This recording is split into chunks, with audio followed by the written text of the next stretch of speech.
I'm trying to see if we can get all this stuff up and running. Looks like it's running. Shouldn't have any issues, but you know, this is our Sunday workshop. We will continue as always, continue to try to assist veterans as best we can. Last night we had our little gaming session. Sound should be good on each location. We had a little gaming session last night, and that's what we were working on. Basically just to start the little community vibe of gaming and stuff like that, so we can coordinate having multiple veterans just join in, or having like servers where we can play certain games or something like that, so we can just I guess the best way is joining up together, and doing that is the best way of putting it. But that'll be something that we will do, gift raffles, stuff like that, stuff to and little like fundraising events also that'll help with the project.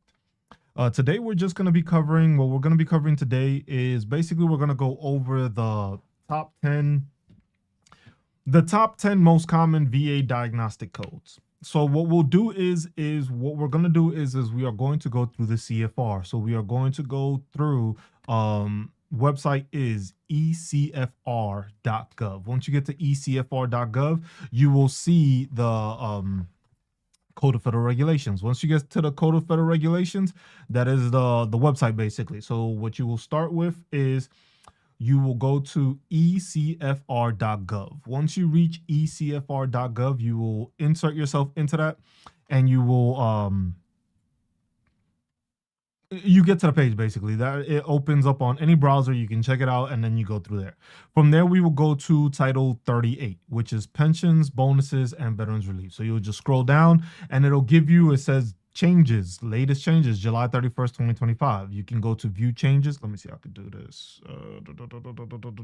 So I have to switch the screen here. So I will do this, which will show it. And I think TikTok may not have it, but let's switch it to main share, local main share. For some reason, it doesn't. It cuts it off for some reason on TikTok. That's why I don't like fucking with TikTok so much.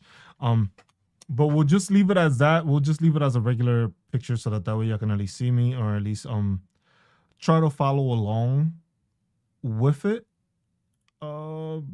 Best I can do right now for TikTok, I guess I could say, because TikTok is always on some finicky shit when it comes to loading up the page, keeping the page, and allowing you to view it. So that is always a issue to deal with. So when we are at the Code of Federal Regulations, when you go that, we go back, and it'll give you a breakdown of what has been updated. So this is one of the most crucial things when it comes to dealing with the VA and dealing with the Code of Federal Regulations, is that the Code of Federal Regulations is always being updated. And that's one thing that people need to ensure that they are paying attention to. It's always being updated. Now, there's no mass message basically like, hey, go check this out. Oh, this is happening. Whatever the case may be, that does not happen. So just to get that clarification, that does not happen when it comes to any updates to the CFR. And that's not only talking about the bonuses, Title 38. That is for any part of the CFR. In order for you to be able to obtain that information and learn, oh, this is the new change, this was updated, this is what's in the works, you would have to go to the ECFR, which is the .gov site, and check that title. So when it comes to veterans issues at all, any changes, most of the time they will notify you. They will give you that heads up like, hey, we are about to do this, like the incoming changes with mental health and sleep apnea, tinnitus. All those things are supposed to be updated on the ecfr.gov site. So basically, when you go into it, it's going to be updated in that manner. So if you ever are curious, or there might be changes, or you heard of something Veterans Association said this, or the Department of Veterans Affairs stated, oh, you have this, or we are implementing this, or this change is happening. The ECFR is one of the better places doing it because these are the federal regulations that covers our veterans healthcare, our veterans disability claims, and our compensation, basically. So this is where you want to make sure that you are checking, because this is what is going to provide the answer, because it'll always give you a whenever you load up the page, it'll give you the information and it'll say, do this. This has been changed, or there has been a change recently in this title or in the CFR. And then it'll tell you, hey, do you want to go and revise it? When you click on that, it usually gives you a bigger issue. So the best thing I always say is once you get to the website, the CFR, go to it, go to Title 38, you can click on it. And once you click on it, it gives you there have been changes in the last 2 weeks to Title 38, view change. And then it'll tell you. So the changes, veteran readiness and employment and education. So that is a change that has recently happened, and that happened on the 31st. So let's see what changed. So basically this will give you a breakdown, and it's a lengthy part, but it gives you a breakdown of veteran readiness and employment education. So part 21, we usually deal with part 4, which is the disability rating. Part 21 is the breakdown of the VRE program. So it gives you more in-depth information as to what to find. When you look at this, you're going to have to go through it and then view what changed. Comparing the current version to what was previously in effect 730, changes are highlighted in the text below. So basically any changes that you notice that have been made will be highlighted. The problem is, so I just saw some. So these are like the little changes that are done. So these are the things that people need to pay attention to when it comes to these CFR changes, because it'll be this whole regulation, and it could just be 2 little things that could change. In this case, it's like the chapters that are being used as reference for the program might have been updated in another regulation in the USC chapters. So now it's going to be updated here in the Title 38. So that's why it's changes like 107, 1607, like just moving it up one, because they might have added the thing. The same way it works with the diagnostic codes. You know that there is starts at like 5,000 and goes all the way almost to like 9,000 something. But there are numbers that are missing. Some numbers are joined together, which are part of a whole entire group. When it comes to like knee problems, back problems, it's usually strung out to the same platform. But then there's other instances where it's a small little disability code where may not be. What's up, Cam? I was just like, so it's not going to put everything in there, but it'll say, so this is something that was just added. So this is like B. So it got changed and it just says this is it, but it just changed what the regulation was that it was going for, trying to have people, explain it. As you go into it, then you see that there is a limit of aggregate assistance. The aggregate period for which any person may receive assistance under 38 USC Chapter 35 in combination with any of the provisions of law referred in paragraph A of this section may not exceed 81 months or the part-time equivalent thereof. So this is just like a little breakdown, a little subsection of the VRE program. So limit on training under 2 or more programs. The aggregate period for which any person may receive assistance under 2 or more of the following laws may not exceed 48 months. So that is basically trying to explain to you and let you know that, hey, you can use the VRE program, but chances are you will only get 48 months and you won't be able to get past those 48 months. So that's something you got to make sure you're incorporating with and looking into, so that you see that, because that's one of those things, and that's just one part there. So that's just making sure that it is outlined that not exceeding 81 months. So it's there. And as you keep going down, you don't see no more green or red. So literally they might have just added that change, because that's the only green and red I saw that was highlighted. That's it. That was the only thing that was changed. Because you got to remember also the changes that were made were for veterans benefits when it comes to education services, that you are now receiving an extra year if you ever re-enlisted while you were in service. So let's say you did that one contract and you signed up for that second one, that opens you up for that initial or the additional year that you are getting when it comes to school benefits. So a lot of people haven't heard about that because it wasn't something that was it wasn't announced all over the, like I said, most of the time these things are not announced. They are not how can you put it? There's no notification for it. And that's something I think that needs to be worked on through the veteran stuff. Even if it's something that, yes, I know a lot of veterans ain't gonna want to have the extra mail or the extra notification or here, have this. Veterans, take this. Oh, you got this shit in the mail. Oh, we just dumping it. Yeah, I understand that. But it should at least be given a format that you should be able to sign up for something. In all these websites, all these government websites, there should be a subscription service of some sort, of just like, hey, I'm subscribed to va.gov. Any changes in va.gov, I would like to be notified of. Whether it's the CFR changed, was it something like any changes, because the thing is it's not being covered enough in the news. In the news, you'll hear it, it'll come out, you'll hear it in the news for a bit, and then all of a sudden it disappears. And then after that, you don't really hear about veteran shit unless it's a new law that just got proposed or something new coming out. So that's why I say, like, these are the only changes, but as you saw, it was just a change of time period. Then you can go back and it just tells you, hey, this is the last change. But as you saw, there was more changes. What is it? Title 38. Let's see the changes, and then there you go. Because, like I said, that's chapter 1, but it goes from part 0 all the way to part 80.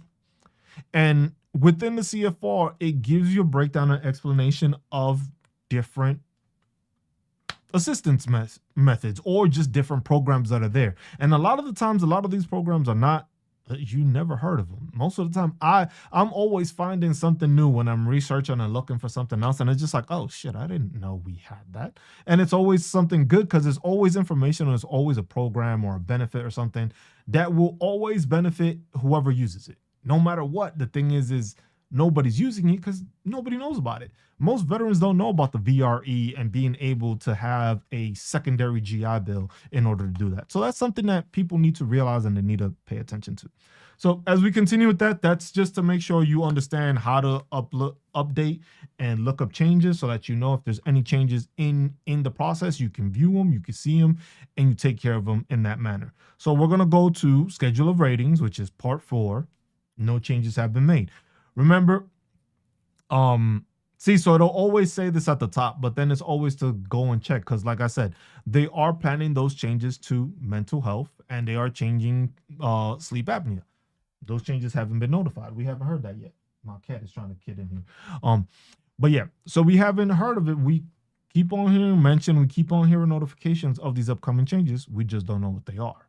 They haven't fully announced them. They're still, I guess, working through the situation, but that's something we will do. So easy way of navigating the Code of Federal Regulations. Here you have it, enhanced details, and you have the table of contents. You can break it down and it gives you a breakdown of what it is you need. This is my little guy.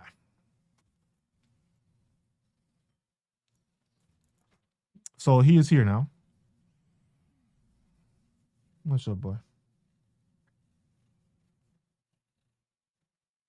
So this is toothless.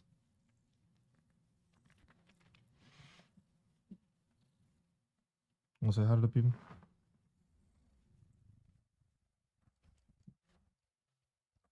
No, guess he don't got much to say today. But those are the things. So when you're going through the CFR, these are the things that you're gonna check and you're gonna look into. All right, then. No, you are not gonna play with those cables. I'm sorry, not today, Bucko. But those are the things you have to look into. So when it comes into it has the breakdown of it, but there's always the easiest way to get to the disability ratings. There's the numerical index of the disability ratings and the alphabetical index. So depending on how you want to go about it, because depending on what you're searching for, depending on what you're going to claim, you need to know what it is. So this is a whole breakdown because it has the different sections, and the different sections are the musculoskeletal system, they are the organs of special sense, impairment of auditory acuity, infectious diseases, immune disorders, and nutritional deficiencies. There's the respiratory system, cardiovascular system, digestive system, urinary system, the gynecological conditions and disorders of the breast, the hematologic and lymphatic systems, the skin endocrine system, neurological conditions and convulsive disorders, and mental disorders, dental and oral conditions. Those are all the different sections. So you have a lot of stuff in there, and it goes from, and this is why I say this is the alphabetical one, which if you know what you're looking for, it's easy to go through that one. But if you're not looking through that, hey, where'd it go? You just sent me back twice. Oh, part 4. Where am I going? What am I doing? Part 4. Table of contents, and then you scroll all the way down. For those on the vertical YouTube, it's off to the side, so the screen is kind of like crunched in, so I can't show the whole thing. I'm still trying to work on that. But it is on the left hand side. It will be like tiles, and it'll be let me see. I should be able. There we go. So it should be the tiles on the side, and you see at the top it's like table of contents, and you'll be able to fill it out that way. So you pick on that. And numerical index. So here, as you can see, top number is 5,000. Bottom number, we still going. When it's alphabetical. Bottom number comes out to 9,918. So you start at 5,000 and then go all the way down. So now the important thing is how do I look these things up? And it's quite simple, because the thing is most of the time, veterans do not know what the diagnostic code is. So since they don't know what the diagnostic code is, it's kind of hard to know what you're doing.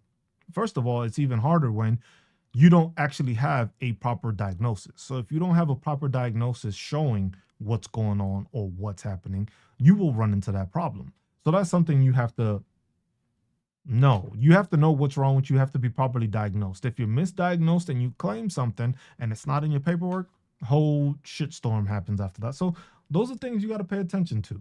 But as we said, we were going to do the top 10 diagnostic codes. So to start, the number one is tinnitus.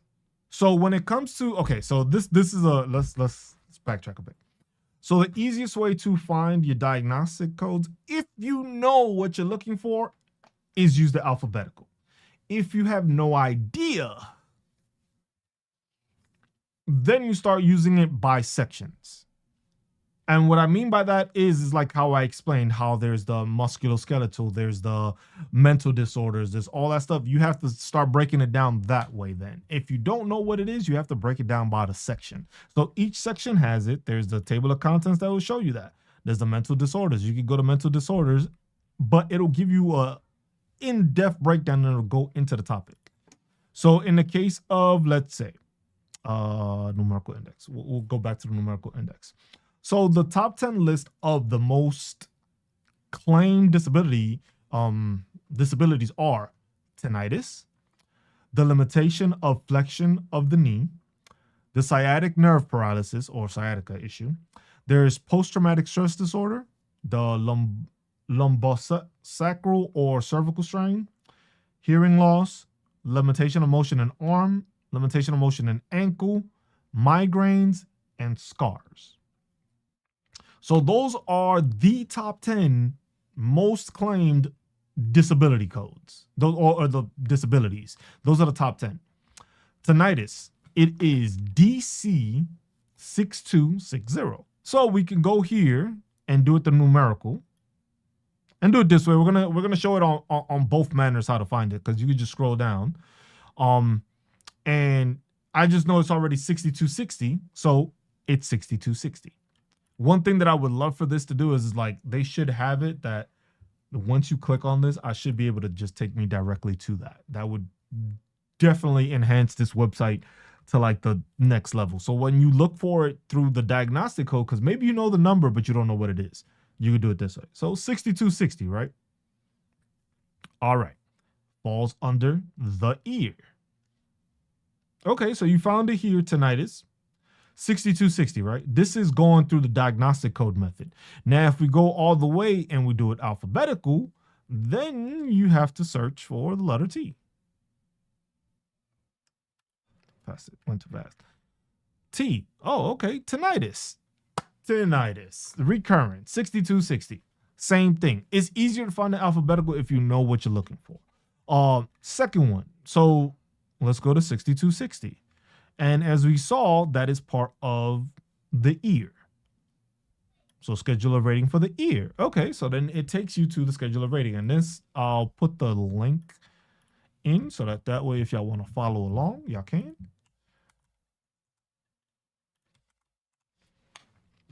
And that's the link there that basically provides that. So now you have that there. Now with this, you go 6260 because you know it's part of the ear because tinnitus is part of the ear. And you're like, whoa, did I skip it? No, you just missed it. Recurring. So then it gives you a breakdown. So this is the part where veterans need to pay attention the most to because this is the, I guess, the most influential part when it comes to veterans and the disability codes and their ratings. Here is going to be the breakdown. So any type you have these, what's up, JC? There's like anytime you have one of these breakdowns, anytime you have one of these disability codes, or diagnostic codes, or whatever, it can be something that your medical provider diagnosed you with. You're like, you know what? This isn't the VA provider. This is just my private provider. He diagnosed me with whatever the case may be. You know what? Let me go check the CFR to see if I have this. Maybe I do, maybe I don't. We have to check the CFR to see. Because then if you do have something like this, it's like, okay, is there a diagnostic code for it? There is a diagnostic code. Cool. Okay. Is this something that was caused by the military? Do I have record of it being caused by the military? Will this provider write in a nexus letter stating that these injuries that I have were caused because of my time in military? You see what I'm saying? Those are the things you have to put in there, but you need to know what you're doing. Tinnitus. A separate evaluation for tinnitus may be combined with an evaluation under diagnostic codes 6100, 6200, 6204. 6204 is peripheral vestibular disorders. 6200 is chronic suppurative otitis media mastoiditis or cholesteatoma. I don't know what the fuck those are. I'm sorry. I'm not going to lie to y'all. What the fuck that is. But that's the breakdown. But then it also shows you that evaluate hearing impairment and complications such as labyrinthitis, facial nerve paralysis, or bone loss of skull separately. So you have to see that it's saying like associated with this, but not necessarily it's going to be claimed by this or other diagnostic code, except when tinnitus supports an evaluation under one of those diagnostic codes.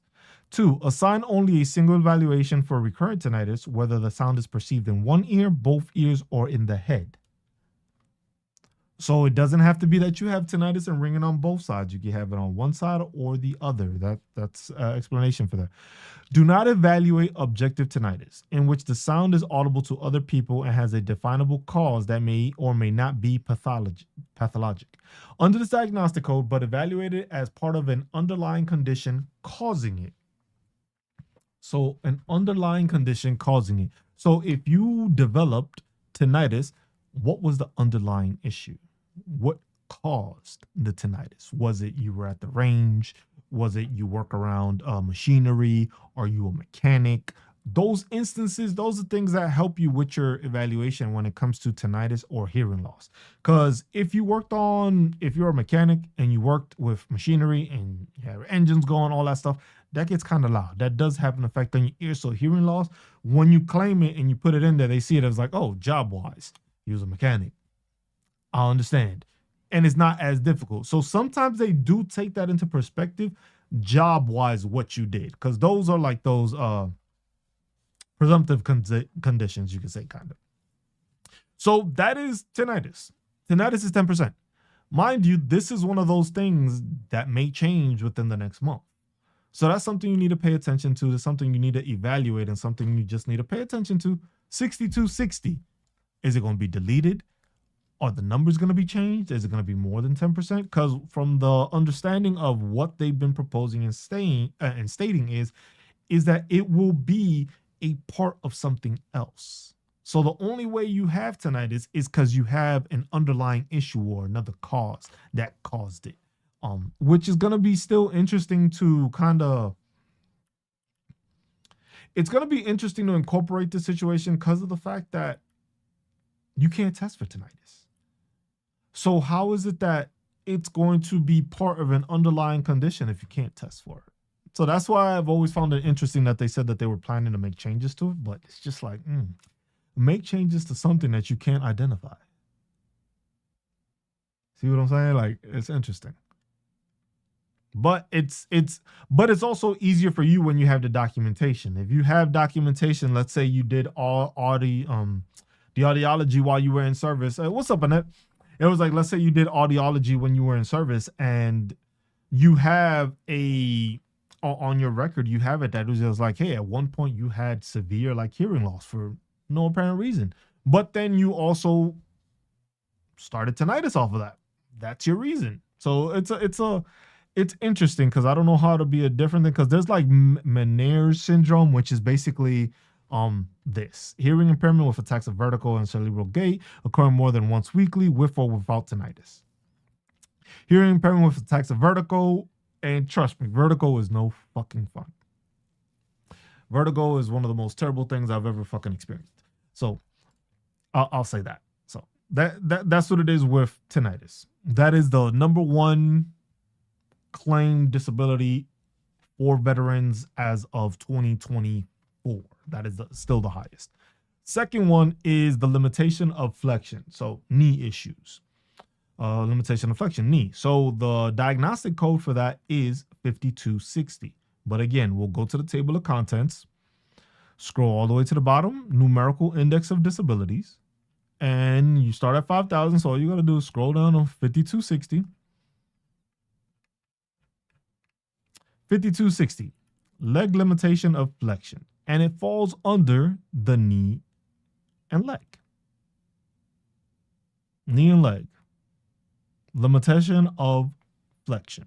So once you're doing that, it's like, okay, now I can go and proceed. I got the limitation, the leg flexion, so 5260, but it's also under knee and leg. So I can also go here, and since it is a musculoskeletal issue, it's knee and leg. So you may have to go here to the musculoskeletal system, and it'll give you a breakdown. It'll give you a breakdown of the joints. It'll give you an explanation of all the stuff you need there, and then it gets into the CFR. After it breaks down everything, and then it shows you how they measure the stuff. So that's why it's important to do these and look at this up, because it shows you what you need to do. It explains to you how they evaluate you, so you have an understanding and a heads up, and not to think that you are being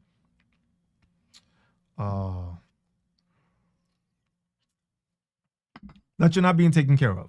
So that way, you know, when you go into that C&P exam, the compensation and pension exam, you understand that these are the things that they will be doing to you, or they should be doing to you, in order to determine your disability rate. So these are the measurements, and this is how they measure the shoulder flexion, abduction, rotation. They do that with the knee, ankle, elbow, shoulder, everything you got. They're going to be doing a C&P exam, but this is a breakdown, and this shows you what they're going to be checking. So you know, it's just like, oh, well, my hip abduction, I can't do that. I can barely go half of that. So at least I know I can go half of that, and that's as far as you're going to go. Other things, C&P exam, whenever you get to the point where it starts hurting, stop. Don't continue. Don't push through. I feel pain. You stop. That's it. Don't ask no more. Don't say no more. You felt pain. That's where the issue started. That's it. Plain and simple. Most people have an issue where they don't do that. They'll just, tough it out and keep going through it and say, oh, well, I can't do it on the left, but doing this, I can't do this with my left. But if I do it slowly, I can go here and then bam, start feeling pain. Stop there. You don't need to muscle your way through and just be in pain and show wincing, because depending on the CMP examiner, some of them are going to be like, hey, bro, I don't need you to do all that. Because some of them will see your wincing and they will see your pain level and they'll be like, you know what, you don't need to do all that. And they will tell you, hey, when you feel that pain, just stop. I don't need you to push through it. Stop and understand that. Stop trying to be the tough guy at these evaluations. That's how you end up getting evaluated, and you don't get the evaluation you deserve because you wanted to be that tough guy. This is one of those places that you have to be vulnerable enough to show and tell that CMP examiner what is wrong with you. You have to be at that vulnerability to explain that, so that way they understand and they know. They understand what you're going through, because they don't know who you are. They don't know you're going through the pain, but if you keep on going through the pain and you act like you can deal with it, it's painful. Yes. Will you get a rating? Yes. Do you get the rating you deserve? No, because you weren't in that much pain. You were able to move. If you were able to move your whole arm and rotate and flexion and rotate it and do all this stuff, it was painful doing it, but you still did it. They see it as it hurts you, but it ain't hurting you that bad that it's not allowing you to continue to do what you need to. So you don't need compensation for that much if you're still able to use it. That's the way the VA operates. And that's why people need to learn to use the CFR, because those things are explained and understood better here. Same thing. Look, flexion. How can you move your neck? How can you move your back? How can you rotate your back? All important information. Here we go. We get to the knee and leg. So it says 5260, right? And so we go to 5260. And here's the breakdown of 5260. Leg limitation of flexion. And here are the ratings for it. So that this way you understand, even if you have limitation of flexion of your leg, you're not getting 100%. Understand that, people. Just because you don't have the full mobility, you're not getting 100%. Certain things can't give you 100%, but that's why you look at the CFR, so that explanation is there and you understand it. So that way it's not a surprise when they just decide, you know what? We giving you 0. I'm just like, extension limited to 5%. So that means I can move it all around, but I was doing it in pain. Well, your limit was 50, but you decided to keep going and pushing through. Or 60, 0. See? Limited to 60, meaning you have full range when it comes to the flexion. Limited to 45, you get 10%. Limited to 30, you get 20%. Limited to 15%, you get 30%. So as you see, the more limited you are in movement, the higher the rating goes. And that's how it is for most of these, that the less you're able to move, the more they are going to change it so that they are compensating you more, because they know it affects you more. If you can barely move your legs, that means you're going to have issues walking. You're probably going to have back issues. You're going to have different issues. They're going to add to the ailment, but then in some cases, some of those CMPs will add those other things, and in others, they'll just expect you to do it. Because you got to remember, the CMP examiner is there to evaluate you on what you said was wrong with you. You stated this. You made the claim. Your claim was tinnitus and limitation of flexion. You didn't say nothing about your back. You didn't say nothing about your knee. You didn't say nothing about your wrist, your fingers. What CFR is this? This is the Code of Federal Regulations, Title 38. Code of Federal Regulations, Title 38, Chapter 1, Part 4. I'll put this in here. So that's the link to the CFR.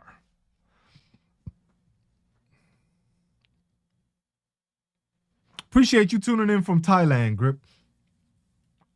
So that is the Code of Federal Regulations, the CFR. So basically, when you're looking through that, you'll go through it and you'll look at it and it'll give you that explanation for it, so that you have it.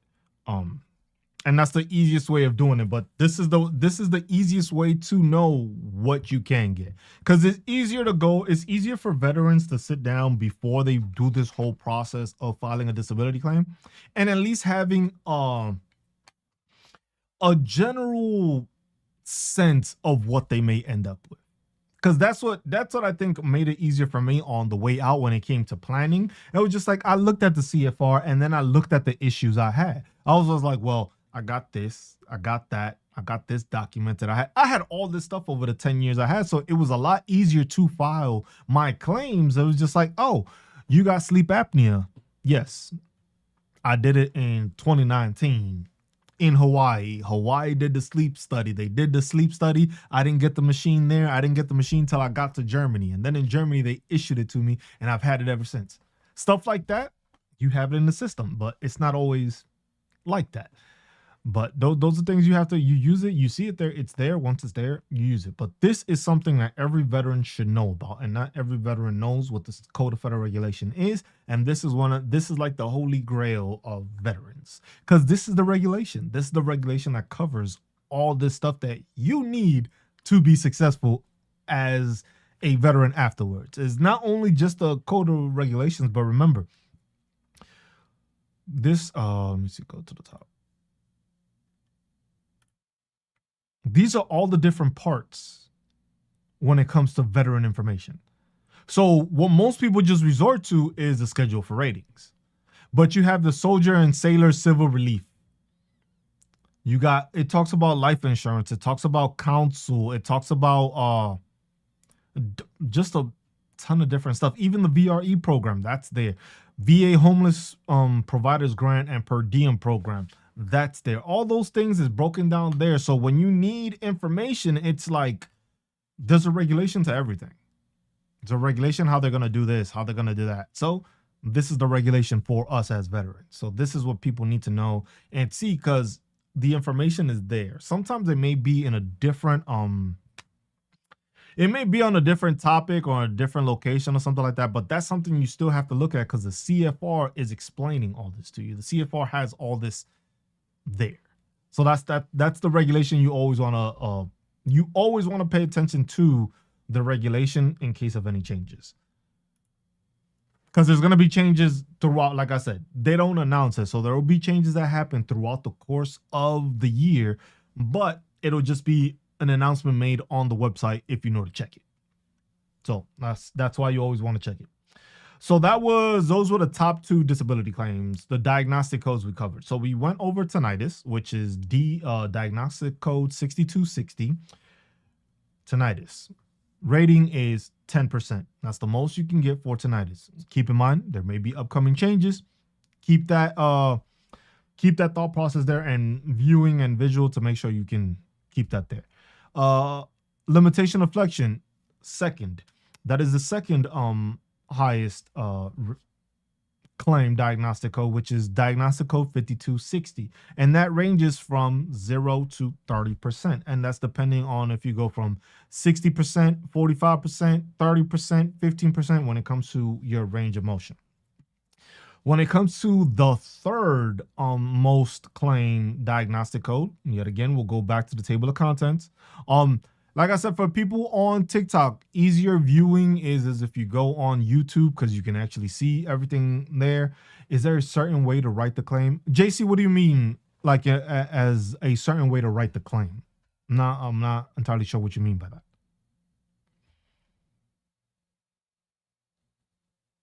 Because there's no particular way to write the claim, because the claim is just gonna be put in there, because you're gonna put that in the, because it's in the 526 EZ, the disability filing form. You can go through that and it gives you the explanation. This is where going to my website is handy. Hold on. So I'll show you that.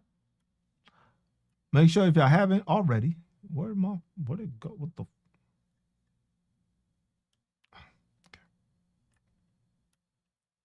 We'll put this here, and this is the website. So you can go to resources, and you go to VA forms. From the resources and VA forms,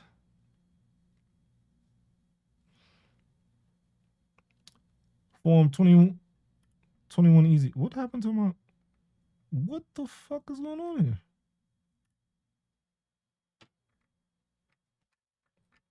Where is my download link?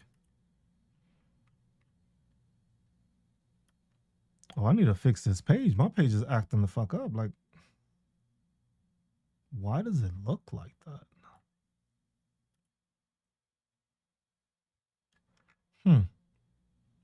Okay, then. Well, do not go to the website. Well, you can go to the website anyway, but because if you're filing that disability claim, it shows you there.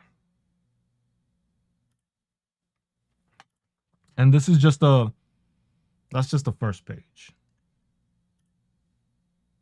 For some reason, my download link is not populating, which is interesting to me. Okay, well, I'll go and I'll fix the website after this. But if you go onto the website, VA Form 21526EZ, application for disability compensation and related compensation benefits is there. There's no specific way on as to writing your claim because you're going to file the claim the way you file the claim. There's no specific way towards that. It is more what you incorporate with the filing of the claim. So it depends on making sure you have evidence, whether it's documentation, as I always say, whether it's imagery, x-rays, CAT scan, MRI, EKGs, whatever you have, you put that in there. But you still have to go through the CFR to know what you're claiming. So like in this case, you could throw a JC if you want, you could throw out something random, just a random ass issue that you have that you want to claim or you want to file it out, and we'll go through the thing and we'll just do it that way. So like as an example way of showing like, hey, this is what you have. This is how you would look it up kind of thing. Because these are the top 10. So I'm going over the top 10 things you can that are mostly claimed. But if you have any questions as to a specific one, throw them shits out. Don't hesitate to throw those questions out so that way I know is like, okay, this is going on. This is what's happening. All right, he feels this way about it, or no, this is what's going on with him or not. It's just like so you understand that. And I see the votes for the poll I made as to do you feel that the 2.5 expected COLA rate is what we should be getting? And I got a couple of people saying yes, a couple of people saying no. I don't know. I never think that's enough, but that's just me.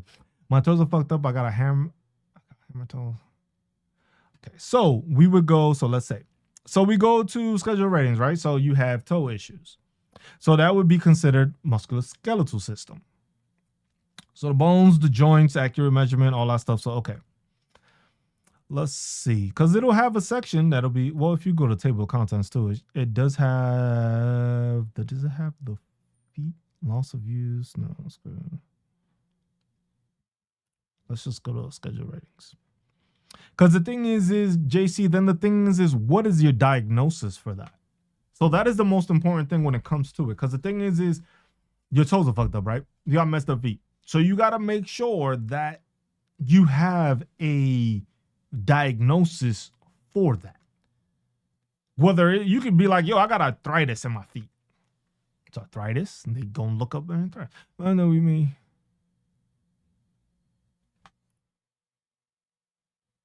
Interesting.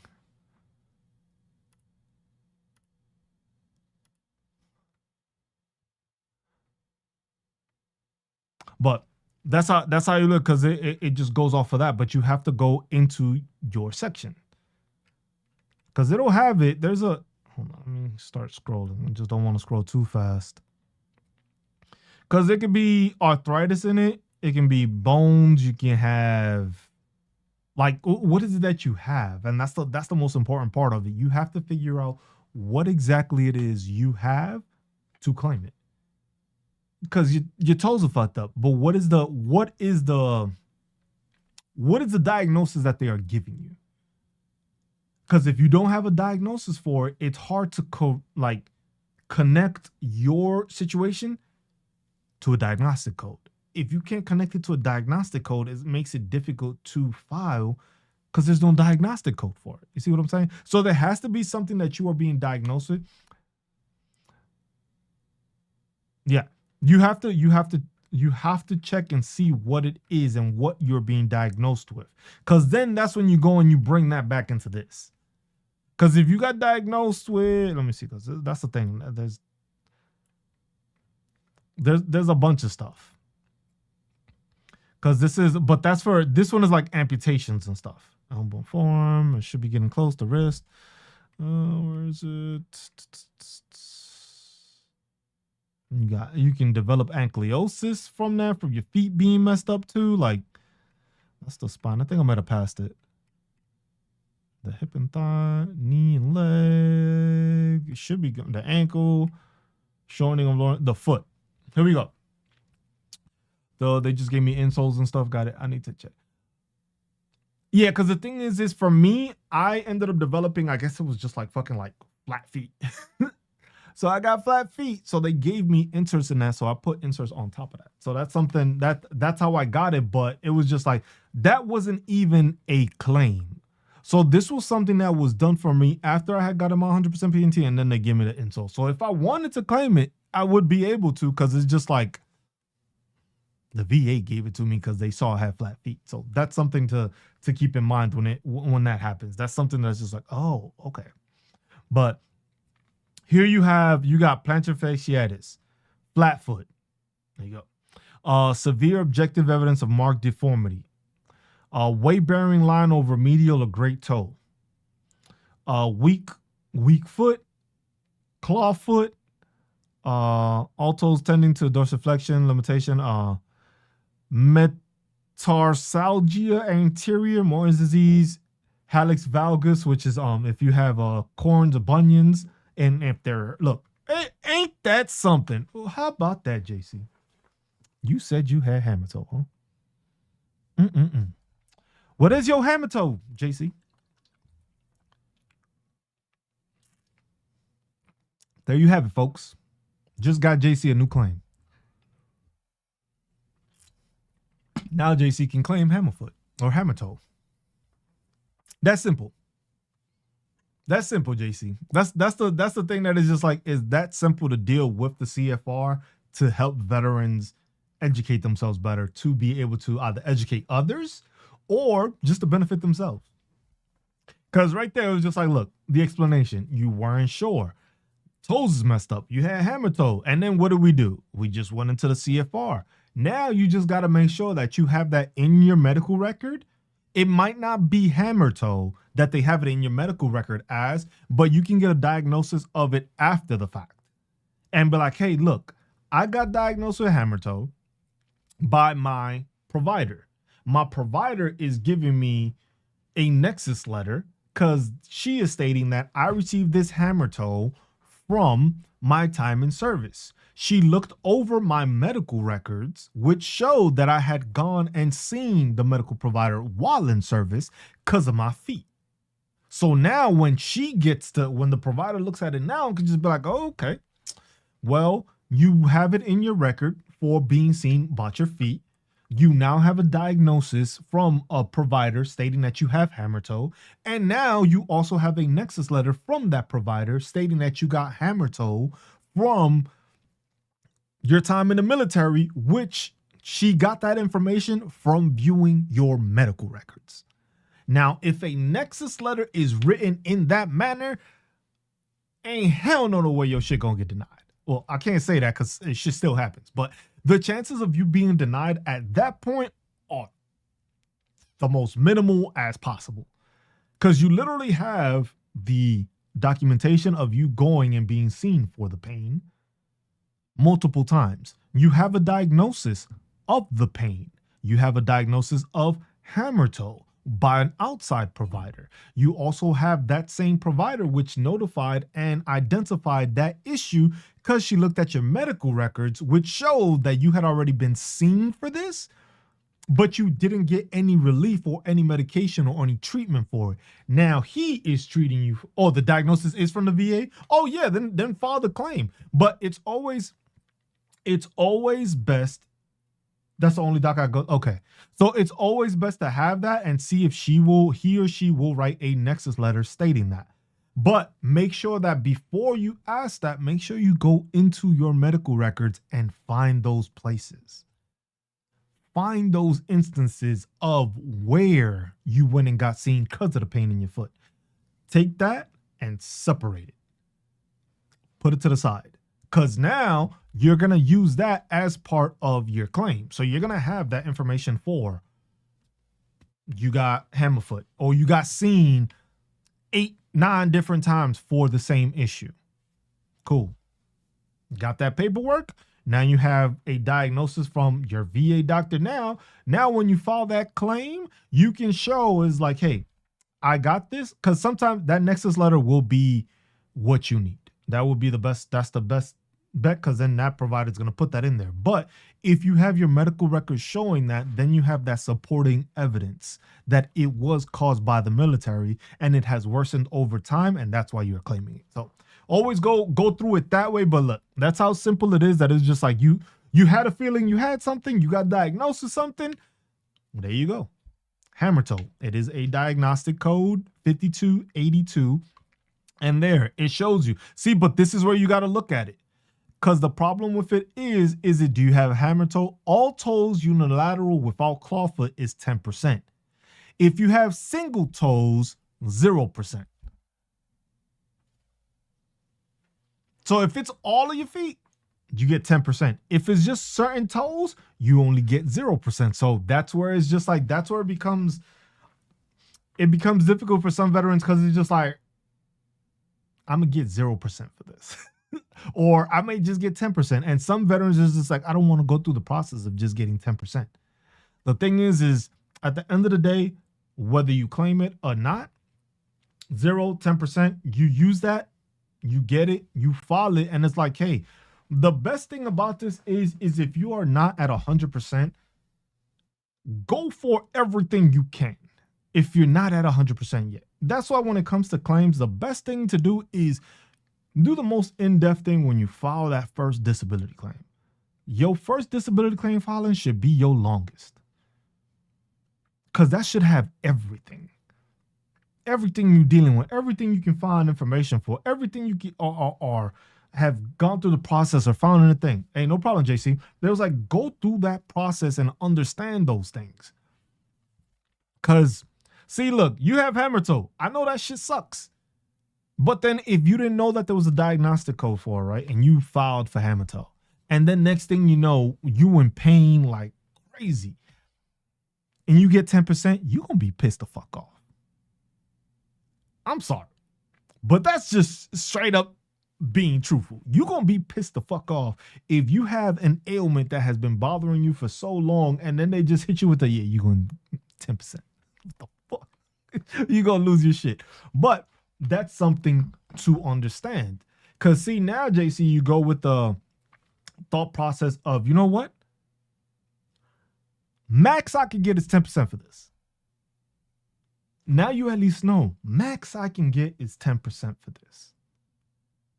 And not go into the situation thinking, you know what, I'm going to file for hammer toe and I'm going to get 100% because my feet is terrible.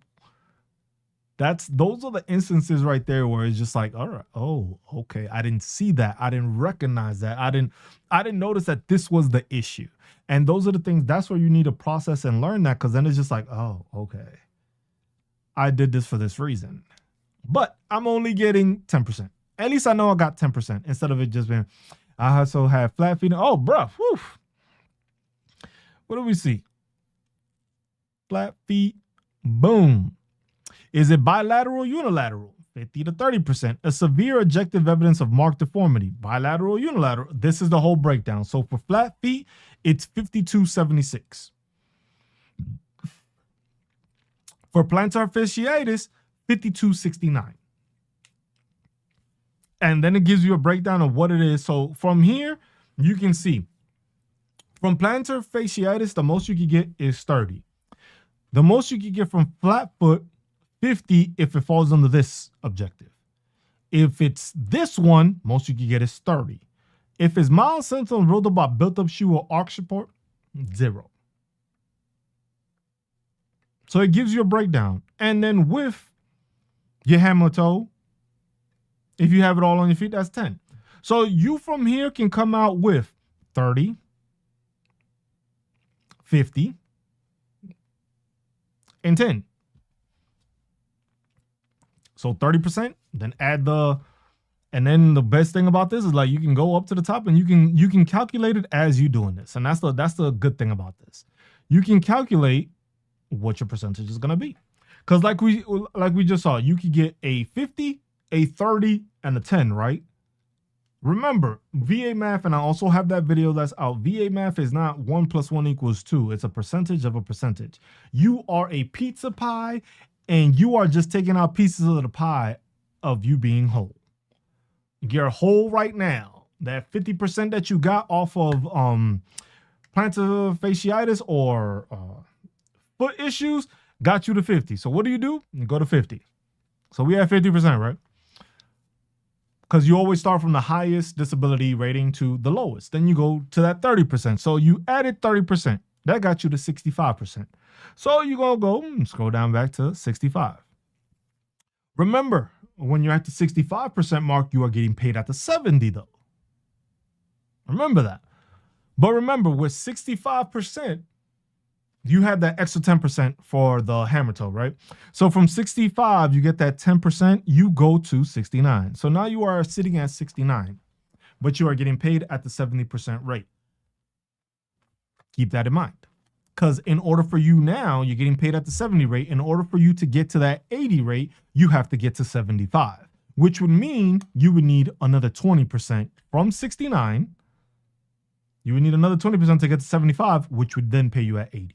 But now you at least know, hey, if I'm sitting at 69%, I at least know I'm sitting at 69% and not thinking I'm all the way up at like 89 or 90 because I did 50, 30, and 10. Because that's a big difference from 90% to just 69%. Because in order for you to get 100%, you still need another 90%. So those are the things you have to pay attention to when it comes to that. But this is the best way of explaining to yourself and learning like, oh, okay, got this, I got that, I found this is the percentage I can get, and you go from there. Well, those are the easiest ways of doing it. We will be doing this last one. We'll do the sciatica, which is the third most, and then from there we will be calling it a day. We won't be doing, like I said, we won't be doing these workshops we'll still be doing them every Sunday. Every Sunday, 12 noon. That is going to be without fail. We will be doing these workshops. I know football season is going to start. So I know most people, when it comes to 1 o'clock or pregame or whatever the case may be, or tailgating, they're not going to do that. So we will still do these, but they will be minimal because I want to watch football too and spend time with the family. So that will happen. So we will try to keep these to an hour, hour and a half. We're not going to, unless it goes longer, because there's tons of conversation and tons of questions, and we will keep on answering. The questions we will continue to answer with no problem. But when it comes to the work stuff and all that stuff, we will try to keep it as minimal as possible to not extend these too long. And let's see. So sciatica nerve paralysis. Sciatica is DC code 8520. So like I said, we can go to the table of contents and we can go to the bottom and go to alphabetical index of disabilities, which is sciatica nerve. So that means we got to go to the letter S. Then we got to find sciatica. You see all these, and I was just like, looks like it skipped it. But SC, where's SCI?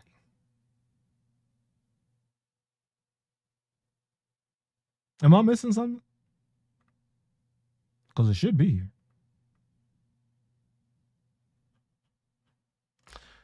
Why isn't it not here?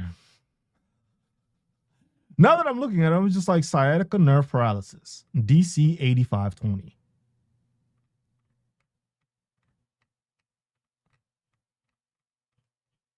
I was like, I know.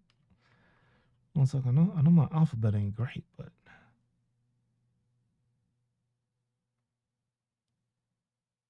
Okay, then. So then we will not look for it in alphabetical. We'll go numerical. 8520. Shit, that's it again. 8520. Sciatica nerve paralysis. What does that fall under?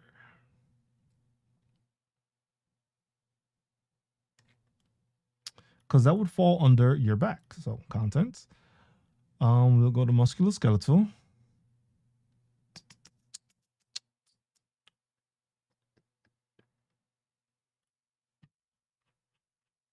Should probably be towards the end because it's sciatica. So if it's here, I don't know, we're going down the list anyway. Or you can just go down the list like most people would probably do. Okay, so maybe it is not 8520 because it doesn't show up here. Interesting. We just found the thing that I don't know what the fuck it is. Even though it says it's the highest claimed. Top.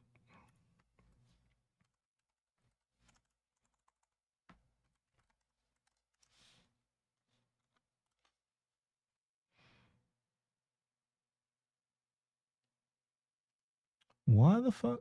Am I spelling that shit wrong? Oh, yeah, I did. 6 results matching pelvis bones. Painful motion.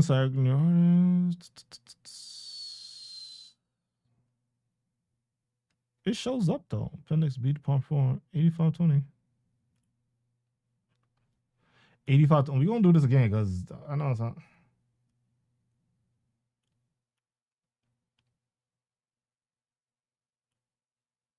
Yeah, so it shows up here when it's numerical as 8520. Thank you, Annette, for the public one and SI joints. But when you look at it,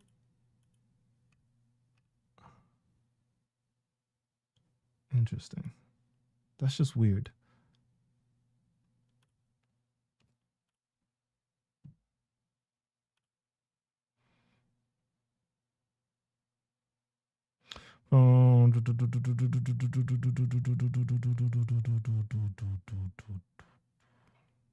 It falls under pelvic bone, so that would be musculoskeletal. Pelvic bones. What does it say? The variability of residuals following these fractures necessary.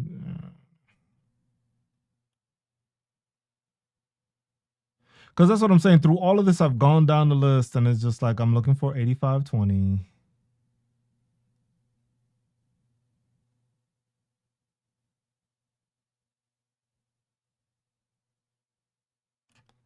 Oh, just had it. 8520. Sciatic nerve. Paralysis of. Complete. The foot dangles and drops. No active movement possible of muscles below the knee. Flexion of knee weakened. 80%. Severe remarked muscular atrophy. 60. Moderately severe. 40. Moderate. 20. Mild. 10. So if you have sciatic nerve or issues with your shit, everybody deals with that at any point in the military. It's just knowing that you are being diagnosed with it and knowing that that's what you got. But that's what we did. So we did the top 3 basically today, just covering the diagnostic codes, covering how the diagnosis falls into the Code of Federal Regulations, which will then explain to you what percentage you may receive or what percentage you may get off of your disability claims. Now, keep in mind that a lot of these disability claims are put in place in the CFR. You have to find them. As you saw, we had an issue trying to find it when it came to the actual numerical value and stuff like that. It's in there.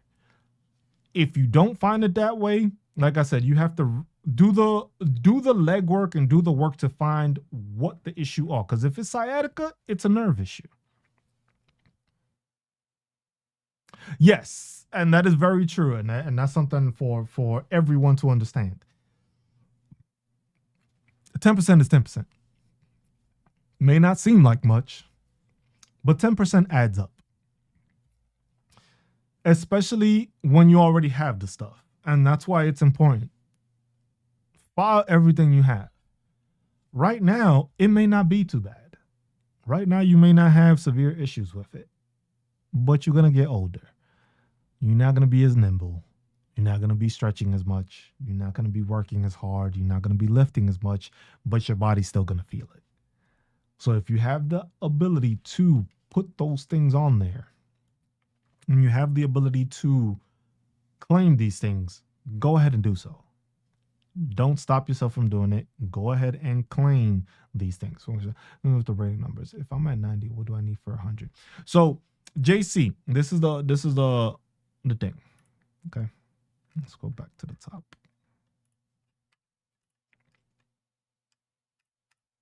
So, like you were saying that you're at 90%. So you are getting paid. Yes, Annette, that is true. They are trying to change that, Annette. So that's why the two or more, if you get 2 zeros or more, you will get a 10% rating. But I'm not gonna say this is what's out there. It is rumors, it has been spoken about, that they are trying to remove that if you have either 10 or 20% ratings, that you don't get paid.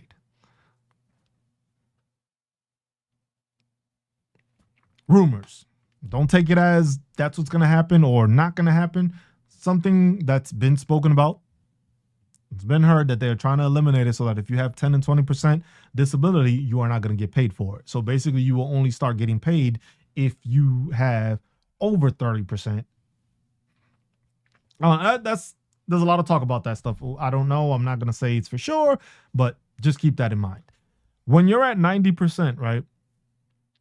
What you need to do, JC, is you need to sit down and take all your disability claims, all your ratings, and go through this and find out exactly what your disability rating is. Because you're at 90%. You're getting paid at the 90%. That means, what that means, because I don't know exactly what number you are, that means that you can be sitting between 85 and 94. So you are getting paid at the 90% rate, but you can be at 85% getting paid at 90. So you need to make sure that you know what you are sitting at specifically. So is it 92%? Is it 85%? You need to know specifically what that is, because that is how you help yourself get to that 100 if you are going to start claiming more. Because you need to know exactly where you sit at. So let's say, JC, you're sitting at 90. In order to get to 95, you need another 50%. If you're at 85, you basically need another 70%. So it's determined mostly on where you sit on with your disability rating. You have to ensure that you know specifically what number you sit at. So if it's 85 or is it 94, is it that you just need 10% to get to 100? Or is it that you need 70% to get to 100? So that's a big difference. So that's why you just got to make sure, JC, you know exactly what your rate is. And that's for every veteran. If you know any veteran, they say, oh, I get paid at 90%. Yes, you may be getting paid at the 90% mark, but you may be at an 85 rate. You just may be at 85%. You're getting paid at 90, but you're only at 85% because they rounded up. Remember, once you hit that 5, they round up. So you could only be at 85 and still be paid at 90. And you can still be at 94% and still get paid at 90. But that's a big 9-point percentage and a whole bunch of percentage points that you're going to need in order to cover whatever it is you need. So if you're at 94, he's a good show. It was just like, if you at 94% and you got that hammer toe on all your feet and you get that 10%, boom.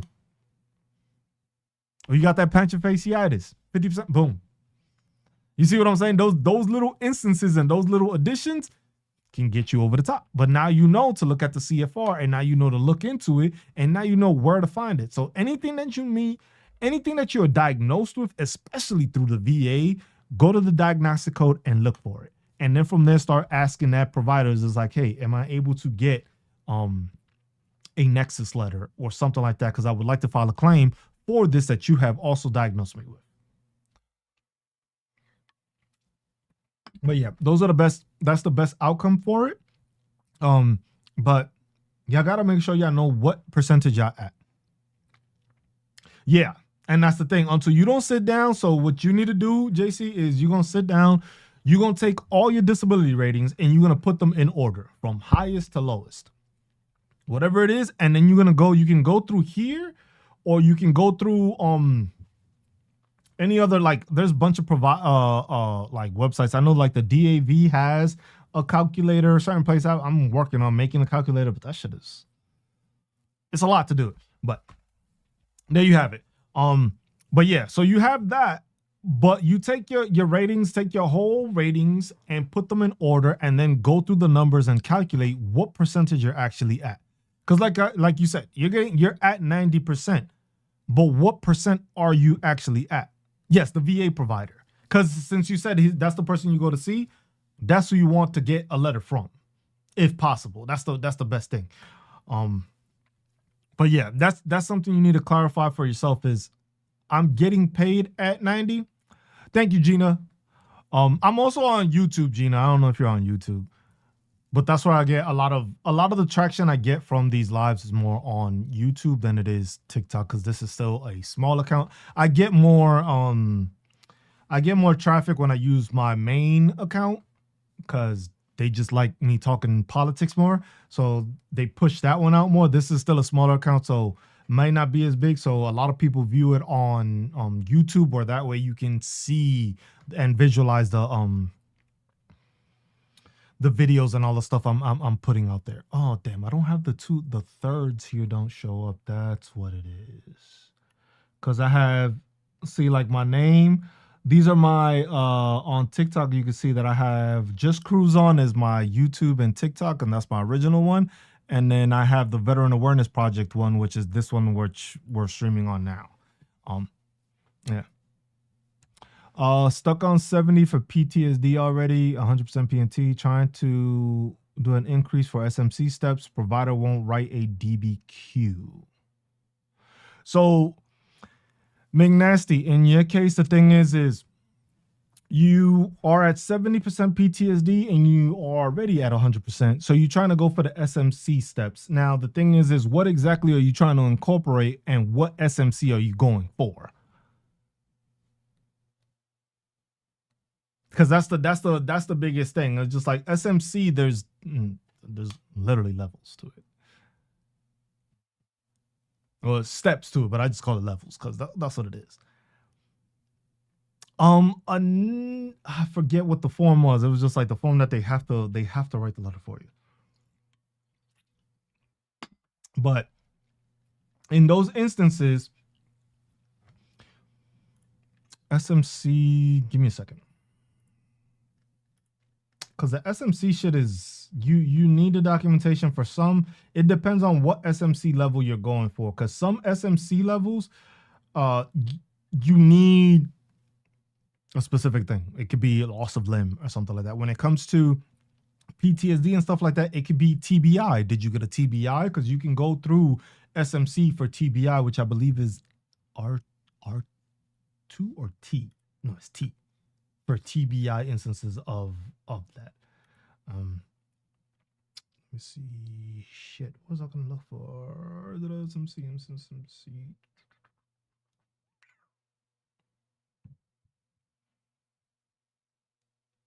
I don't know if this has been updated. Yeah, because this literally depends on. Yeah, that's what I'm saying. It depends on what it is that you are trying to file for when it comes to that.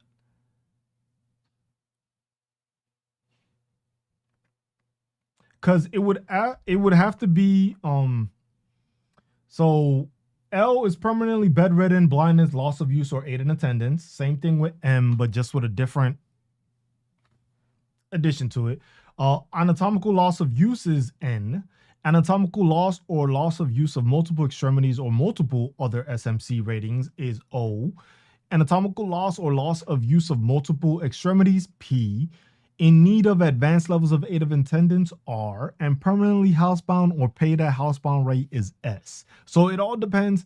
Dr. already wrote aid in attendance form. VA denied because I'm not 100% in one disability SMC. Yeah, that's a special monthly compensation. So basically, special monthly compensation is that you will get paid. So basically, that is you are at 100% disability, but you are getting paid at a higher rate to compensate the other issues that you are dealing with. So that's there. But that's the thing, McNasty. You have to have 100% in a disability.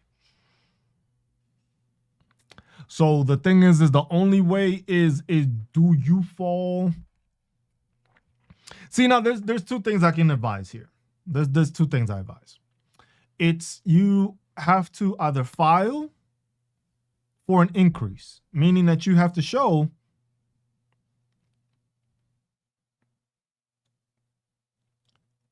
and that's what I was trying to figure out. I was like, you're 100% P and T. That's what I'm going. So I'm trying to understand. So you have PTSD at 70%, but you're 100% P and T from everything else.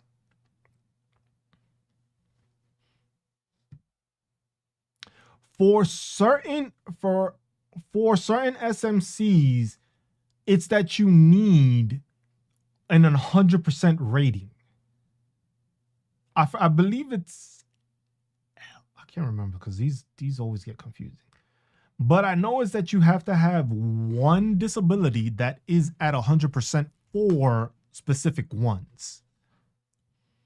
Because the thing is if you're trying to get 8 in attendance or something like that, 8 in attendance, you have to show that you need 8 in attendance. You can't get 8 in attendance just because you're saying. You have to show that you need 8 in attendance. You have to show that either your spouse is taking care of you and doing this stuff, or you need assistance in that stuff. You have to provide that stuff. If you're trying to file for an increase, McNasty, you have to make sure that you go. Here we go. This is another explanation of using a CFR. This is how I'm going to break it down. So go to table of contents. You can scroll down to mental health ratings, right? Mental disorders. All right. So you're going to go to the mental disorders. In the mental disorders, it is going to give you, these are the listing of all the things you can claim. You already have PTSD at 70%. You're trying to get an increase. What that would mean for you, McNasty, is that you would have to have total occupational and social impairment due to such symptoms as gross impairment in thought process or communication, persistent delusions or hallucinations, grossly inappropriate behavior, persistent danger of hurting self or others, intermittent inability to perform activities of daily living, including maintenance of minimal personal hygiene, disorientation to time or place, memory loss of names, all that stuff.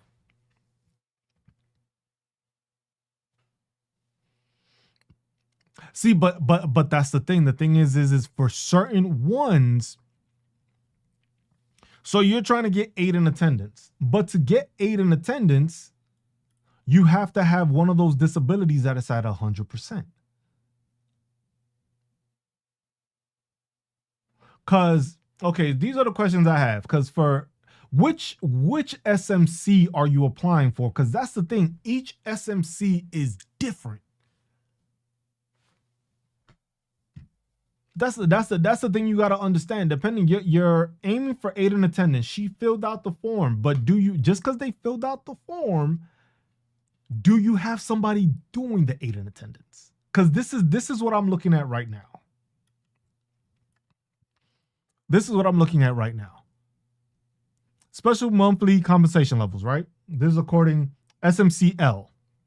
And here we go.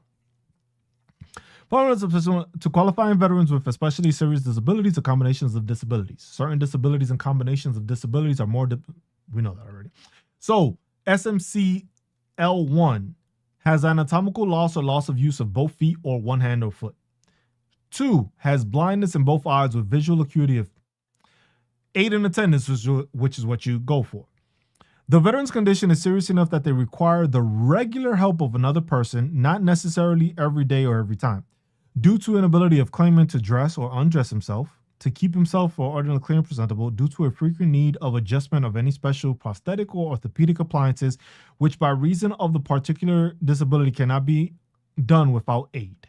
Due to inability of claimant to feed himself through loss of coordination, due to inability to attend to the wants of nature, due to the incapacity, physical and mental, which requires care assistance on a regular basis to protect claimant. Do you fall under these things? It's important to note that being hospitalized for your condition doesn't qualify under the term 8 in attendance. No extraschedular SMCL3 for 8 in attendance may be awarded if the veteran does not have a single disability evaluated as 100%, regardless of the combination, and the disability is so severe as to demonstrate the need for aid and attendance.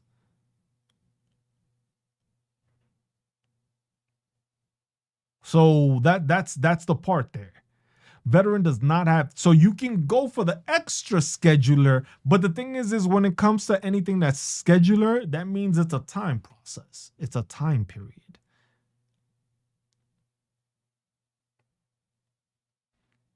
So that's where like,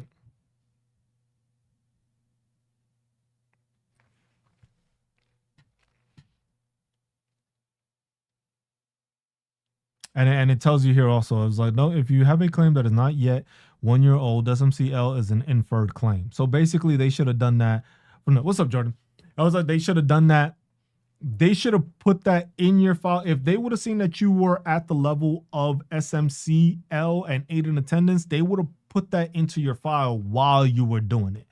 So the thing is you don't have that 100% in a specific disability. But then the thing is they wrote the letter, but you also have to provide and showing the thing, because it goes through a whole process also. They're still going to go and examine it, still going to go and check, because they have to see. It was like, oh, you have prosthetics or you have these things in your home that you need assistance for. And that's what goes towards the aid and attendance.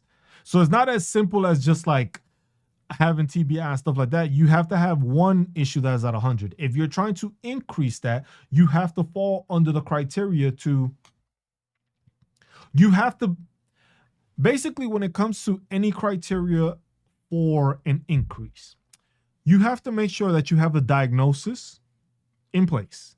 You have to make sure you have the documentation in place. So the documentation showing that you have worsened. So your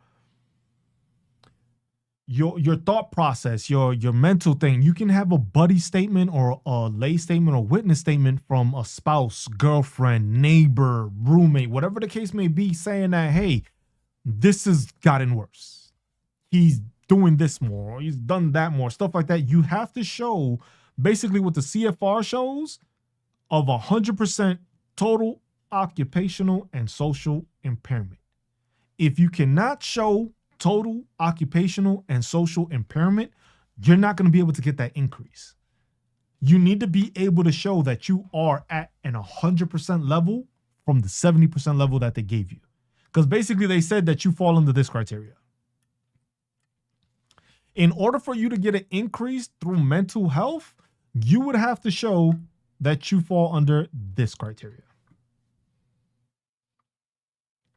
You would have to show that you fall under 100% total occupational and social impairment. And that would mean you are still going to a therapist, a counselor, a psychiatrist, whatever the case.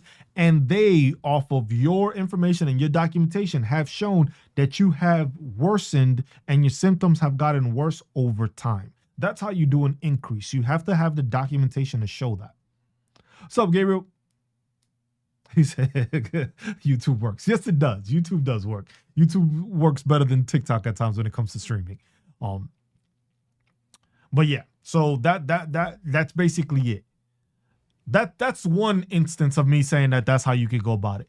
The second instance would and can be to see what these mental health rating changes may be. Depending on how bad it is. And that is true what Annette says, you get put under fiduciary in those cases because of the fact that it's just like, hey, you're that bad and you have to be taken care of that you need somebody to maintain yourself. So keep that in mind. Annette is completely correct in that. That is something that does happen if you are not mentally fit to take care of yourself. Oh, see, so Gabriel has an instance with that. So those instances like that, yes. I was just like, but for an increase, you have to have the documentation. You have to have the thing. The second option I was going to give you is if you can hold off. I'm not saying that this is the best suggestion, but if you can hold off on filing it to see if they actually do make these changes on the mental health ratings. Because what a lot of people are saying is if they do go ahead and change the mental health rating structure of how you get rated. So this whole 0, 10, 30, 50, 70, 100 thing is there. I went over a video. It's one of the past couple of weeks and stuff. And it goes through that process of explaining that. That's my point, McNasty. Once those laws are in, basically make sure, look, these are two things. Because you got to remember, if the changes are going to be implemented, you might want to do an intent to file to keep it for the past one. Or if you know it's going to be updated, you might want to file a claim after it changes. Because with the new ones, like I said, that's why I'm saying that. That's why I'm not saying it's the best suggestion. I just thought it was like, you know what? This is something that may be able to benefit you to get there. Because you're at 70%, but you're at 100% P&T. That 70% could increase to 100% after these changes. You file the increase or you change for the increase, you file for it, boom. Now you at 100%. You got that 100% disability rating. Now you go ahead and file that SMC. Now you fill all the requirements because you already got your doctor to give you the aid in attendance letter, but now you have the 100% disability rating that you need in order to file for SMCL, and they've shown that it's gotten worse. So that's what I'm saying. Those are two different options. Now, depending on are these changes actually going to happen in August? Whole different thing. Because this shit has been moved and passed down and pushed along for some time. And then with all these changes coming, people getting fired or removed, the changes, contracts and all that. See, look, and I just have Gina, which Gina works with another a veteran liaison. He's a congressional liaison. And he basically says that the changes will likely not happen till next year. I know that shit isn't going to happen this month. I can assure you that shit isn't going to happen this month. It's going to happen. It's going to like change. But you got to remember, they are saying that the date of August for that regulation change was basically a proposed date to make an action date. That wasn't going to be the effective date. That is going to be the final action date for them to decide in the month of August, for them to decide, yes, these are the changes we are making. No, these are the changes we are not making. That's all August says. When it goes into effect, that will be there, and that will be put into the CFR because the CFR will be updated and it will say effective of this date, and then it'll have that upcoming change because that they will announce. Or it will be under the regulations.gov site where you can find the action of changing the CFR, and it'll tell you final action date or when it's going to change or whatever the case may be. That's the thing, McNasty. You can't go off of that because the thing is this is what I told veterans. Do not go off of you cannot go off of the changes that are going to happen with the CFR, because some changes have been in the works and some have been time period. Like I said, we don't get the notification and the wording to know when all these changes happen, but it just said August.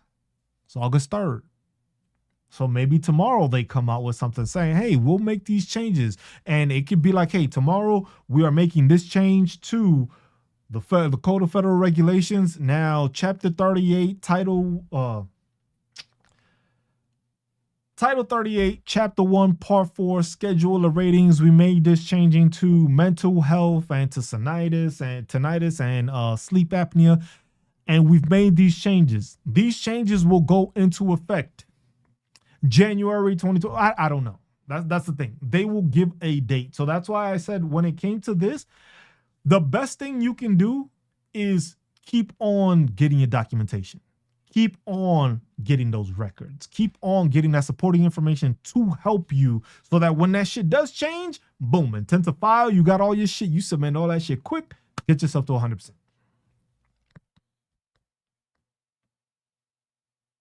Oh, Annette, I'm glad you said that. I'm glad you said that. Can I highlight this? I'm trying to see. I haven't been able to highlight the.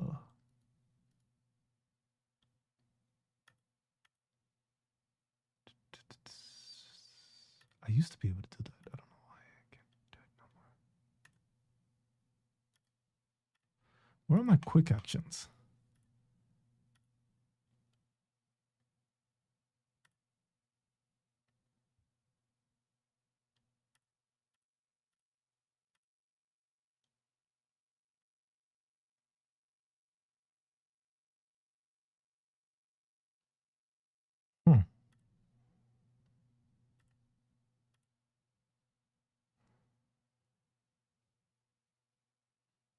Nope, that didn't work right.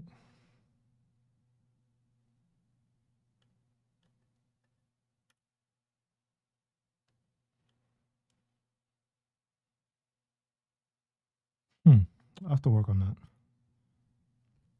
Because it's supposed to be able to show the so I can see it.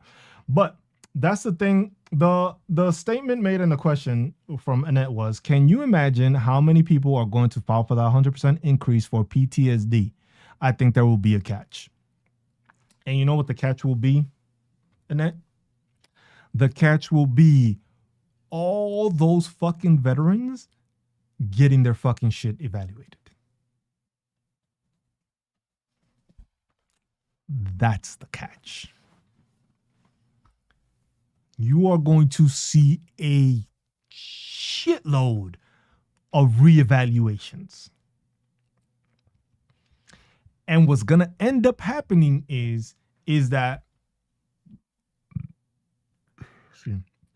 you're going to have those veterans that got ahead of the game and made sure to get their shit straight, get their documentation, paperwork, and all that stuff, waiting for that to change. And then there's going to be ones that just think that just because they go to the VA and file the claim, they're automatically going to get an increase. And then the bigger issue is going to be, and this is part of the catch. This is where it's going to like snowball even more. Everybody that has a mental health rating that has a secondary to something else.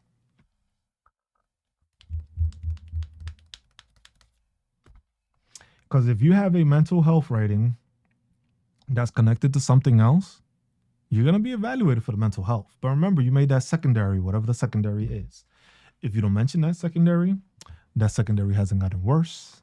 That secondary, you don't got medication, you don't got no therapy, you ain't got nothing. Don't be surprised if they try to decrease it because it shows it's like, hey, you don't need this.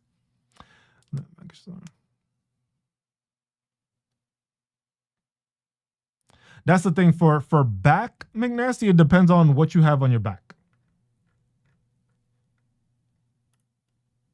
Back issues, it depends.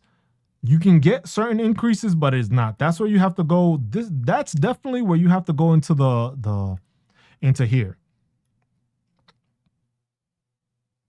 Find spine.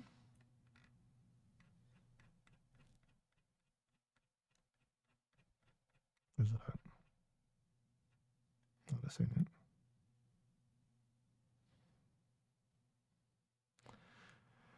You find the spine, and then from there you go from there. And you find what you have. Because the thing is not everything is going to get you an increase. And that's where you have to, that's why I say you have to make sure you're looking. Yeah, and that's the thing. It depends on what you're going for. Because that might be the highest you can get. Because for certain back issues, 20 is the highest. 30 may be the highest. But it has to depend on what is it that you have it. Do you feel that way even with static conditions? No, with static conditions, those are the ones where they won't evaluate you again. You don't need to because they already know that shit is done off. If they labeled it as static condition, they already know there's no way this is getting better. But secondary conditions are not static. At least not all of them. That's where I see there's going to be a lot of changes.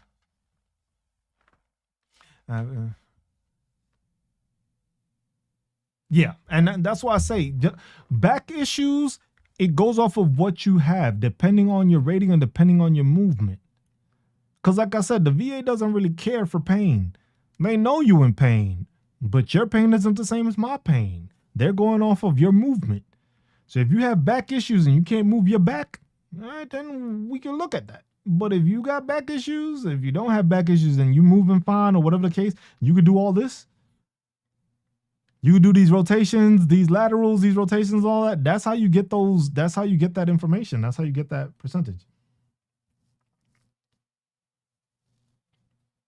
Yes, each disability, but the thing is each disability cannot get to 50%. That's the part you need to understand. Because look at this. Look at just for the knee or other impairment. Highest you can get is 30. For certain back, the highest you can get is 30. No matter how bad your back is, the highest you can get is 30. Look, unless you have unfavorable ankylosis of the entire spine, 100. And that's just for the spine. And this falls under all this. Vertebrae fracture. Shit, even degenerative disc disease falls under the same thing. Unless it is on your whole back, this is where you're going to fall under, depending on the flexion and depending on your movement. So that's why I say it doesn't, like, you have to go off of the CFR to know what you want. If you want to increase, same thing you got to do, McNasty, is just basically sit down, write down a list of every single one of the disabilities you already claimed, go back into the CFR and see if you fit the classification for an increase. See, that's the thing. If you had a torn rotator cuff and neck and that wasn't caused by the military, whole different thing. Because they're not going to try, they don't want to compensate you for something that the military didn't do. If you did that outside of the military, that's for you to deal with. They might help a bit, but they're not going to try to cover that. Unless that was part of something that happened like in a military training exercise or something like that. They took away 10% from my shins and told me I can't fall again. They made it. Yeah, you'll deal. That's the thing. You have people that don't know what they're doing, and you have people that have no idea what right looks like. And some of those people are working at the VA, unfortunately. But that's why you have to know what it is, and you understanding that and knowing the stuff and knowing the percentages, knowing the information, knowing what the CMP examiner is supposed to test you for or supposed to check, that allows you to be better prepared when it comes to that CMP exam or when it comes to when you get your rating decisions letter. Because if you get that rating decisions letter and it says you got 0% off of something that you knew they were supposed to measure your rotation or flexion or whatever the case may be, and this dude didn't bring out the gynometer to like see the thing, that's already a fucked up thing. Caused by knee giving out which service connector. Yeah, McNasty, in cases like that, you have to take every single thing that you have a percentage for, and you have to go into this CFR and you have to look what it is. So everything, when you get that ratings letter to tell you what it is that you're claiming for, you go into the CFR, you find it, and see what percentages you can get. Because for certain things, you may be able to get an increase. For certain things, you won't. So that way you understand and you know, it's like, you know what? I can file for elbow ankylosis because I have an elbow issue. But my elbow issue was only at 10%. Major and minor, that's dominant hand, non-dominant hand. Major, dominant, minor, non-dominant. And here it goes. Look at the flexion. Depending if your flexion has lessened within these percentages, from 110%, basically you being able to move fully, to 45%, these are the differences in ratings. So basically, if your knee is messed up, your limitation of flexion, you go to the knee, find what the limitation and flexion is of your knee. If it's bigger or smaller, that's how you know what you can file for, if you can file for an increase. If you don't have anything showing that you've gotten worse or it's worsened, you don't want to file for an increase because you ain't going to get it if you know you can't provide any information for it. But if you can provide that information showing what the injury was, why it was caused, how it happened, why it's worse, then you file for an increase. Filing for an increase means the same legwork you did to get that initial rating, you have to do, I wouldn't say the same legwork, but you got to do that same legwork to get that information there and be positive on the positive side to know what you got. Otherwise, McNasty, you're going to have a hard problem with an increase. So you can get an increase, but at the same time, if you get an increases in all these other things, that still isn't giving you that 100% rating at that one issue. So that's like you can increase everything else. Just because you increase everything else does not mean that it's going to make it better for the SMC. Because you still need that one disability that it's at 100% to get that L. That's as long as it's notated, McNasty, if you are going to the VA weekly, you are getting all that noted in your file. And then you go into the CFR and you see what has gotten worse, then file for an increase. Because you already have the documentation because you've been getting seen for it.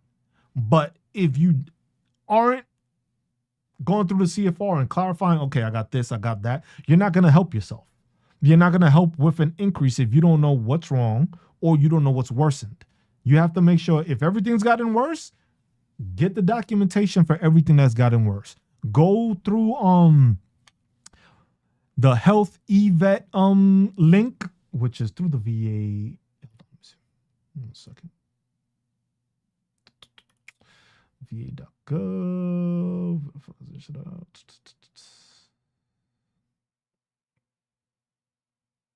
Shit, I just lost my train of thought.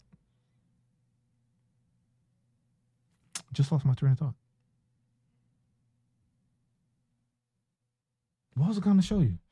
Damn. I totally just forgot what the fuck I was going to do. Healthy vet. That's what I was going to do. So I was just like, I'm supposed to be doing something. And you can log in through there, and through there you can request your medical evaluations and all the stuff you're doing. So you can have those medical records on there. So literally the medical records of you going to the VA eVet. Hold on.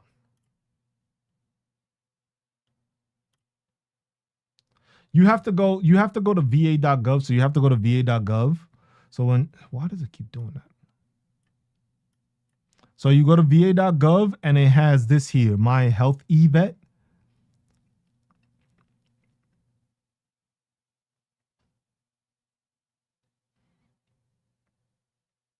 And for my health eVet, you would just have to log in. Once you log in, you'll go through there and then it'll take you to like your medical thing. And then from there, you can like send messages to your provider and stuff like that. Yeah, if you have that, the thing is McNasty, if you got 70% TBI and 70% PTSD, it's the same thing. That is the same rating. Because most of the time, if it was one or the, unless it's two separate, but most of the time that is going to be the same thing. Because if you got the TBI with the PTSD, they're just joining that out. If anything, I would say try to go for SMC. What is the other one? SMC. What the fuck is it?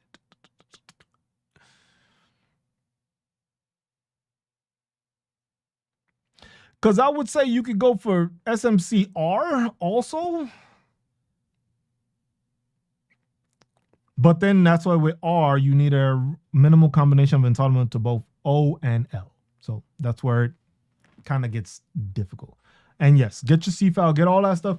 If you have all the documentation to get there and to do all this stuff and to provide that information showing that you are worse, that's what you need, McNasty, because that's what you're going to need to provide an increase.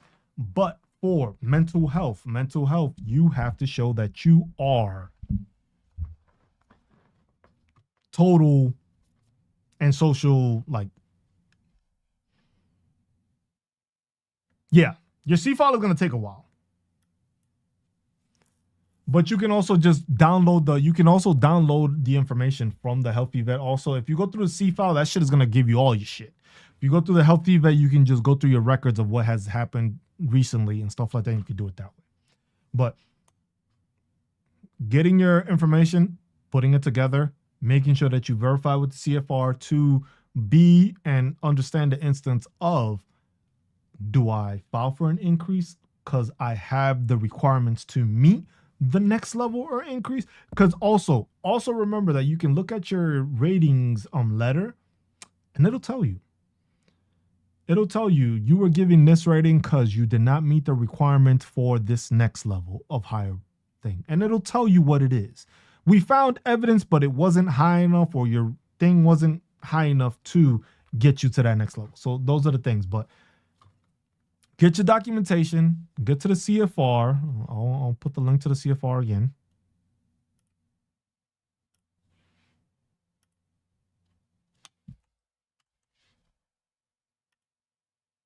Yes, Annette, the CMP exams are in your C file, but he says he's going regularly, weekly, so he should have all that stuff in there.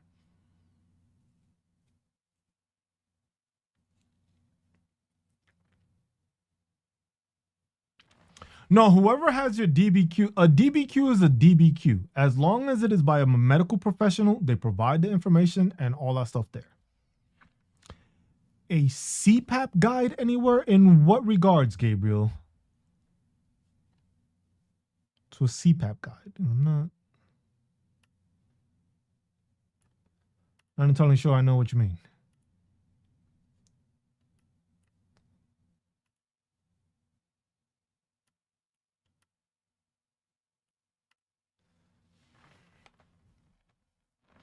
If you have whoever your provider is, even if it's virtual or not, it does not matter. As long as they're a medical professional and they have their medical credentials, they have their medical information, and they put that all in there, good. Is there a CPAP guide anywhere to file? No, there's no CPAP. So what you would have to file for, Gabriel, that would have to be sleep apnea. For CPAP, it would be sleep apnea that you would file a claim for. So you'd be filing a claim for sleep apnea, which is the reason why you would be given a CPAP.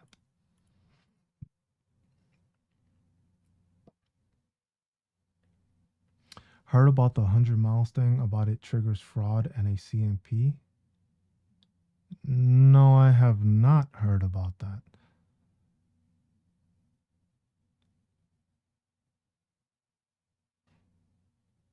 Well, that's the thing, McNasty, you're going to get a CMP regardless.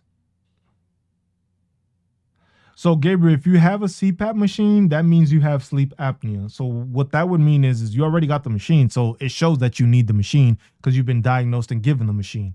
Now, the thing is you tying it to your time of service, which you could get sleep apnea from toxic fumes, maybe. I don't know. Maybe. But that's the way you got to do it. You have to file for sleep apnea. You already got the machine, so you got sleep apnea. It's just you have to prove that it was because of the military that you needed to get the sleep apnea machine because you had sleep apnea and you had whatever the case may be, and that's what happened. Why can't this shit fucking stay? What the fuck? There you go. Yeah. If you are, do I suggest attempting an increase for mental health? For mental health, I suggest you going for an increase if you can provide the information to show that you need an increase. That's what I will say there. You need to file. You have fat sinuses? You need to get a better diagnosis than gave you. What the fuck? I don't think that's a claim. I don't think that's a claim. If you are, like I said, the same thing like I was telling Nancy, if you are, I don't care what percentage you are, whether it's mental health, your knee, any claim that you are going to try to get an increase, check with the CFR. See if that ailment that you have can be increased, first off. See if it can be increased. Because if you already got the highest thing, you can't get an increase to it. Secondaries. If it's a secondary, claim it, put it in there, show that it's a secondary, and show us how it's connected. Because remember, you're not showing that it was military-wise. You're showing that it was caused because of the shit you had because of the military. And yes, there you go. Medical journals, all that stuff, that's also stuff that can be Hey, man, if you can get that 70 to 100 mental health increase, man, I'm rooting for you. But I will say that I know with these changes to the changes, that might take some time. And that's when that'll happen because it's not going to come into effect, I believe, this year. No matter what happens, no matter if they actually institute it, I doubt it happens at this year. Or, yeah, because it always takes a couple of months or something like that. Yes. And that's why I said in that, like, your claim letter will say that. Your claim letter will say you got this percentage and you didn't get the next level because of whatever reason. So that's why I say it's always good to look at it because it'll tell you. It'll tell you, well, you got this or you got a 10% instead of a 20 because you moved this much or whatever the case may be. And that's something keep in mind, gotta look at, gotta pay attention. Don't know, McNasty. I can't give you a solid date for that. Nobody can give you a solid date because I don't even think the VA itself knows when the hell they're going to actually institute these things. So that's why that too. They trying to save money. They ain't trying to give out more money. So that's why I say there probably will be a catch with everybody trying to apply for a higher mental health rating. Because with how the domains look and the different domains and you filling in, you getting to 100% is going to look, I'm not going to say it's going to be easier because you still have to have the documentation to prove it, but it's going to be there. So your best bet now is either you ride this out and just build up and work on getting more stuff to validate your increase and doing it that way. Because if you already have it, file for the increase if you can show it. If not, you can wait. But like I said, there's no timetable set. Announcement is August. It's August 3rd. So they ain't even do it on the 1st. They could have done this shit on Friday. Could have said something on Friday. They didn't. So maybe they say something tomorrow but remember that regulation, when they said they were going to announce it, it didn't have a specific date. It just said August of 2025. August 2025. That is the, where's the fucking percent? Is it? Here we go. Copy. Take this back. And this is the appeals court. That is the U.S. courts VA appeals. So you can check it through there basically. So you can go there and it shows you hold on 1 second. United States Court of Appeals for Veteran Claims, court rules and procedures, informations, orders and opinions, active panel cases, stayed cases, class action cases, all that stuff. And you can have that and you can see what people have used and shit. For some of these, if you have information that can actually benefit you, you could throw that shit in there too. If somebody comes up with something in their court case that basically helps your thing, you can use that as part of it because it's like, hey, look, it's in this court case. You can use that as documentation to justify your thing. So always keep that in mind. There's different things you can do.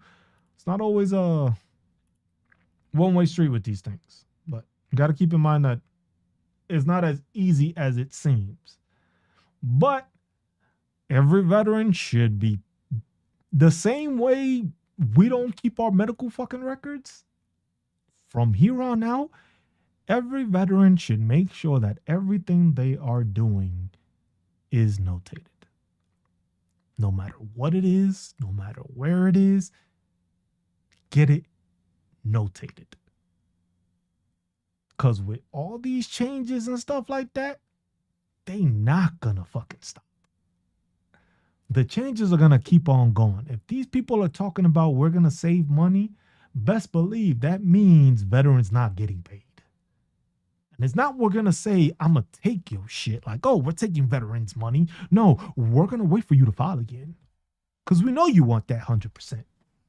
But when you file that for that 100% or for that increase, and you got secondaries, we're going to check them. You going to file for any increase, we're going to check them. If you one of those that wants to do secondary to secondary to secondary, we're going to check those too. So just keep all that shit in mind when it comes to it. You need to make sure you understand that. Make sure you're visualizing that. Make sure you're writing that. Make sure, hey, you go to the doctor. Hey, can you make me a copy of those records? They're gonna look a bit like, why? Because my fucking records. You don't need to know that. I want my records. Just get a copy. You go to a doctor. Can I get a copy? Or shit, get a copy of you actually going to the doctor. I did that. Look, I put it like this. This is what I just did. This is what I am doing. The VA just recently sent me a letter saying that they would no longer provide me with chiropractic care. So they weren't going to pay for it because they saw that it wasn't fixing, I guess, enough, even though I have degenerative disc disease, which you can't fix. Neither here nor there, right? So what I did was, it was like, okay, so the VA is stating that it's not fixing it, so they're not going to pay for it. I'm still going to the chiropractor because it actually does help me. It helps my back. It helps readjusting my back when my back is fucking unadjusted. So now I went to my chiropractor and I told her, I was just like, look, the VA isn't going to be covering going forward. Or at least they said you can wait 6 months and then ask for it again, which is fucking stupid. But in that case, what I said was the VA stopping it for the next 6 months or whatever the case may be. I'm paying out of pocket to continue to see you. But I want you to put that paperwork and that documentation separate. She's like, why? Why? Because I want to show the VA when I go back that I have been going to be seen for my back continuously, even after them not covering it. So that way they don't try to hit me with no bullshit. It was just like, oh, well, you haven't been seen in so long and you had back issues. You must be better. Nah, fuck that. Here's all the documentation showing that I've still been seen and y'all just didn't want to take care of it. That way, when I go back to file again, hey, here's another 6 months of fucking paperwork that y'all didn't want to accept that I'm putting as part of an increase. And you do it that way.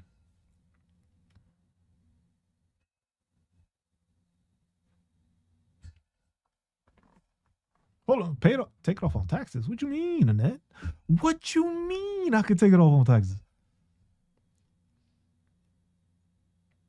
I need to know more about that. It was gonna take it off on taxes. What? Less taxes? But yeah, that's the thing. You know what's funny about the acupuncture shit? I was gonna get acupuncture. Mind you, my chiropractor does acupuncture. And the VA said the closest person we have is 2 hours from you. And I was just like, but my chiropractor does it. Oh, medical expenses. Thank you, Annette. I just got, man, Texas going down. No, let me stop. But yeah, keep your shit. Keep your paperwork. Keep all that stuff. Keep it. Every couple of months, just download the fucking file. Just download the file. I was going weekly too. And they said it wasn't fixing it because I'm still in pain and she's still fucking readjusting me weekly. But that's neither here or there. But like I said, I have the documentation now to cover myself in case of anything because you're not going to tell me my back has gotten better. I was like, oh, you don't have no care, so you're back. No, here's the care I've been taking that y'all didn't want to provide, even though y'all caused this. You have to do it. It's just that it sucks when you have to do it out of pocket because the VA is trying to play this bullshit game from you. Mileage to and from medical appointments, take it off on tax. Oh.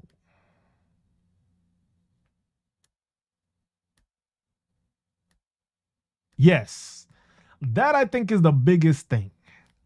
Looking at your notes. Make sure in your notes, whatever's in your notes is correct. Whatever you spoke about is correct. If you spoke about your bad knee and this spoken about this, and it was like, make sure you put that in there. Make sure that was in there. Make sure that was noted in there. Make sure that you got diagnosed by something that was put in there. So that way when you go back, it was like, well, my provider diagnosed me with this. Here's the record. Paperwork, man. Paperwork has to be done. You have to show the paperwork. It's like, look, Y'all remember when y'all was trying to go on leave? Y'all had to print out your fucking birth certificate, your fucking passport, your fucking LES, a fucking trip outlay to the fucking thing, an itinerary, and then fucking give a blood sample just to get your fucking leave approved. It's the same fucking shit today. So it was just like the craziest thing for veterans is like, yo, we've been training y'all for this shit. And y'all just lose all y'all training once y'all become a veteran. We've been training you. Attention to detail. Attention to detail. Attention to detail.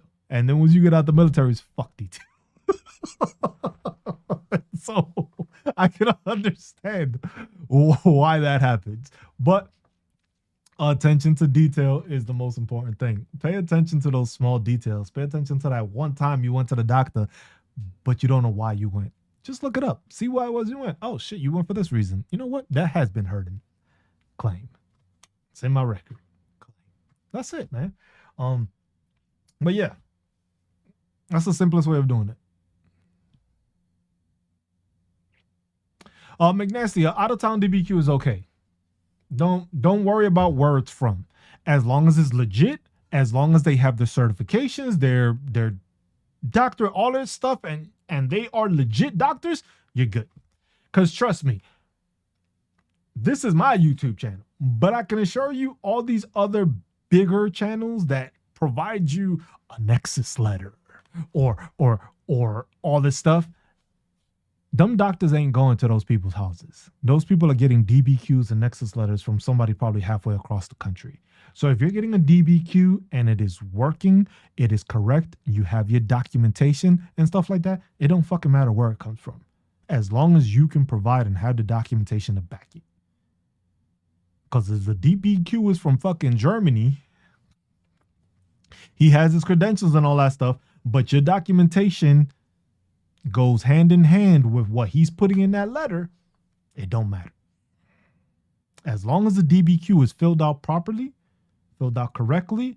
Also, the change just came because it was one of these other channels, because they're lawyers, they were going against the VA, and you no longer can get a denial or a kickback on a VA claim if it is because it is on an outdated form.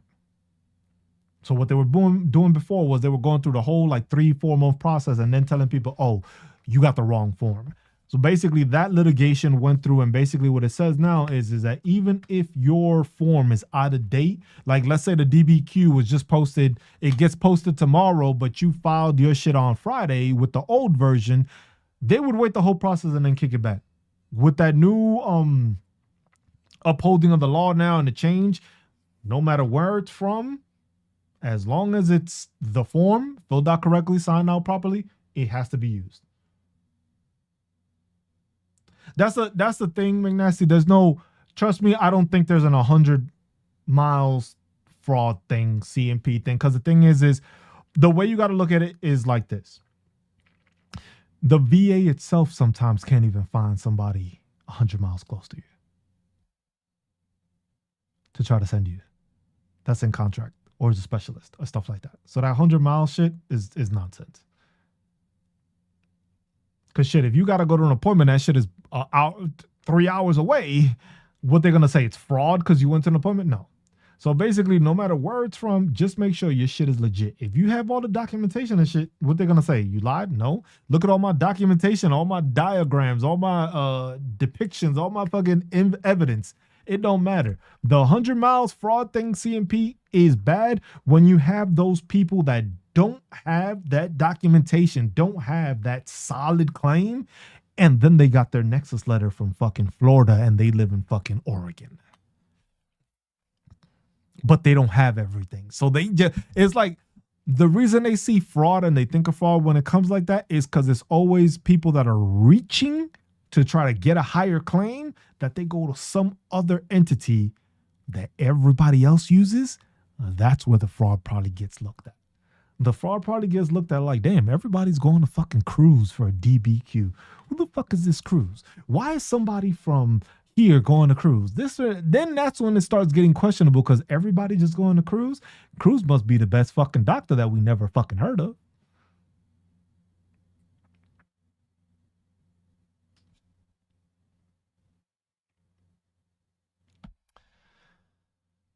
They want to say it's a net. What form? 1130 something. I can't fucking remember. I know Annette gave it to me. Annette, can you remember what that form was that it is like that they have to tell you? Maybe I haven't followed Annette, man. Annette got a whole wealth of knowledge too. I gotta see where I put that shit.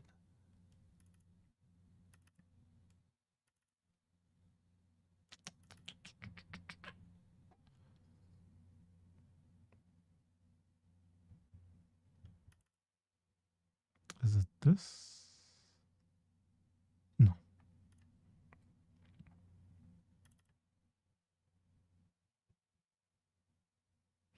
Nope, not that one. I can't find it.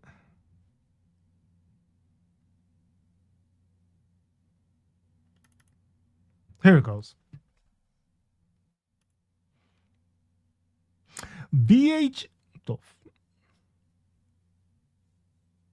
Boy, Adobe, you better stop this shit. What the fuck is it at? Why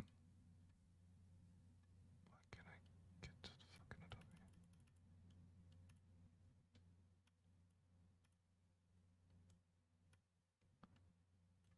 Adobe? Directive VHA Directive 1134. Yes. Trying to see if I can. Give me a sec.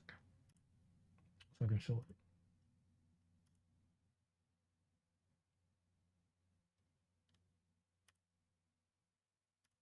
There you go. This has been in action since 2016.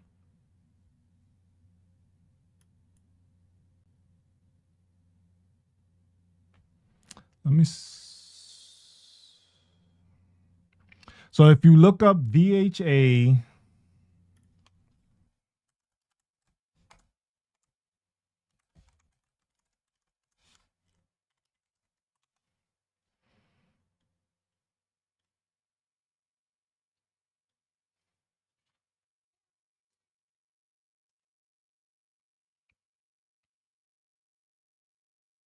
Yeah. So VA form, VHA Directive 1134.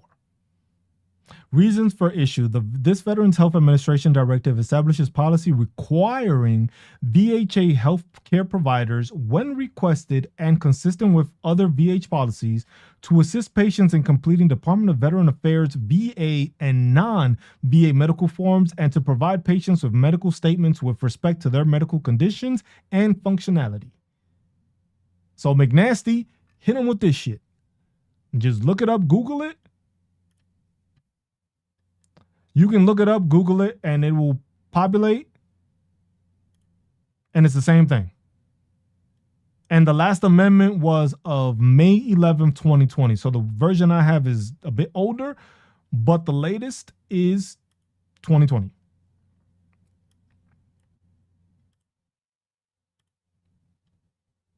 So there you have it. And we will end we'll end it on that. But yes, VHA directive, that is what you would be using. That is what you will use. So if they say we're not gonna write the letter, hit them with it. just hit them with this and be like, here it goes. This is a directive saying that you have to write it for me. They most of the time they don't, but that's the thing. Most veterans don't know about this little clause. It's there. They haven't changed it.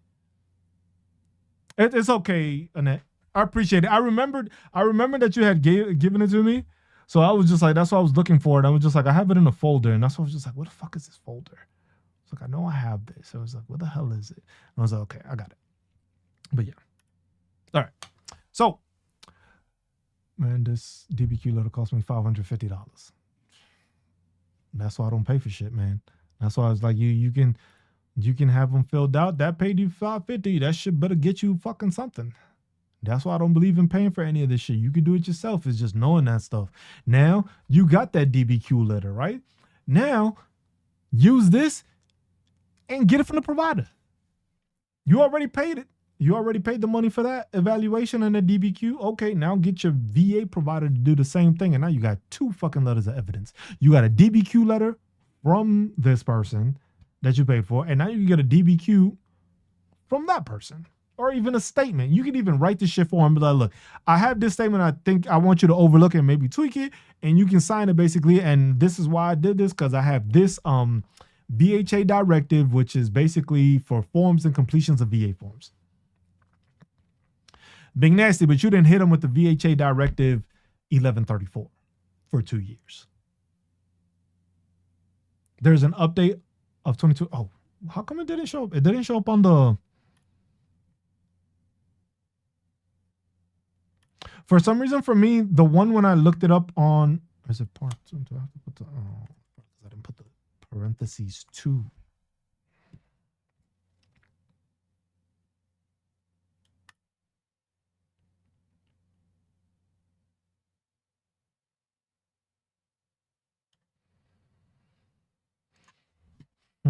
I'm looking because it shows up on va.gov, but it just shows the 2016 version. So I have to find... You can go to VHA publications. Yeah. And that's what I'm saying. You can write it and then just have him sign it. 1134. You gotta love when this shit isn't in fucking numerical order. Who made this?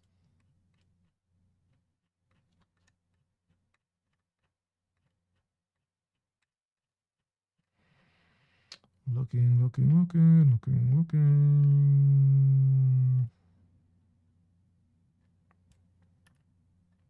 This is the only one I can find for some reason, and that's off the VHA site.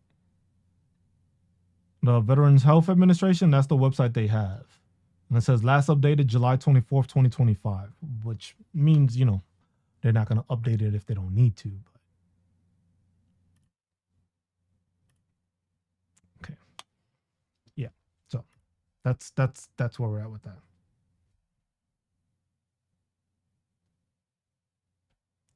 McNasty, just give them that directive. You have to show them that information and that paperwork so that they can see that they have to write it.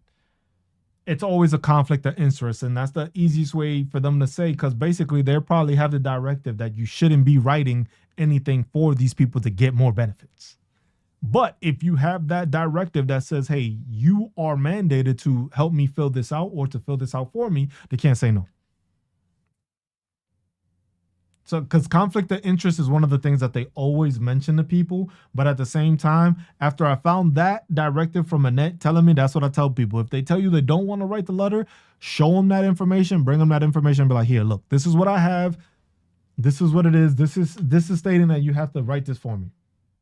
Yeah, the wording hasn't changed. It's still the same thing. So it's not like it's out. It's just that most doctors don't know about it. And most veterans don't know about it because ain't nobody looking at the Veteran Health Association, the Veteran Health Administration publications. I can assure you they're not reading them. So that's why it's like on you. If you pay attention to it, hey, you got this. You need to fill it out. Here, fill this out. And here's the directive that says you have to help me fill it out. Shit, because then if that's the case, you can just get them in trouble. But I don't think you want to fuck around and get your provider messed up or pissed off. Neither here or there. But yeah, that's what I'm saying. You'd have to go to the patient advocate to like make a complaint like, yo, this dude is not doing what he said. I presented him this. They didn't give me that information. So my first thing is you take that directive to the VA and show the VA doctor like, hey, look, I found this and it says you have to help me do this. And if they still say no, then go to the patient advocate.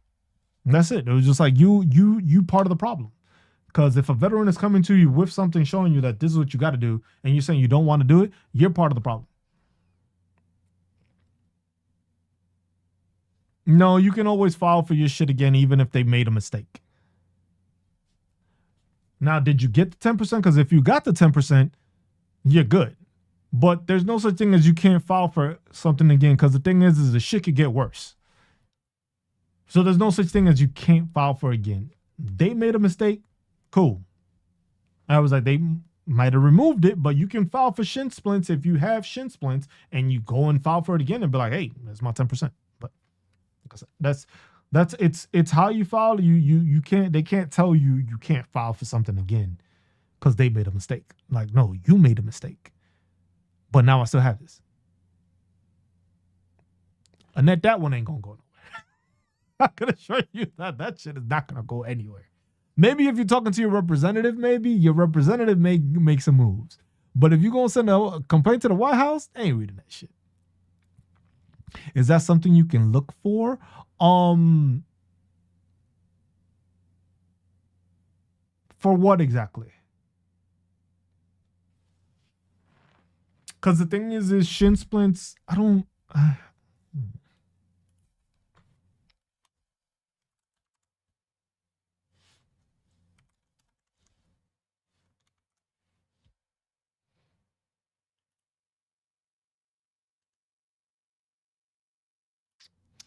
Because they functions.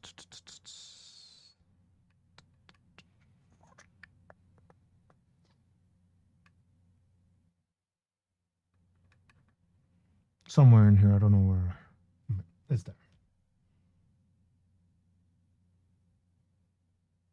Nah, because if you have that from X-rays from airborne that you have it, file for it again because you already have the documentation showing it.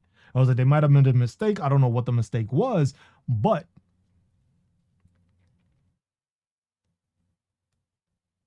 that if you have X-rays from airborne training where you show you had that, that's documentation showing within that you have it.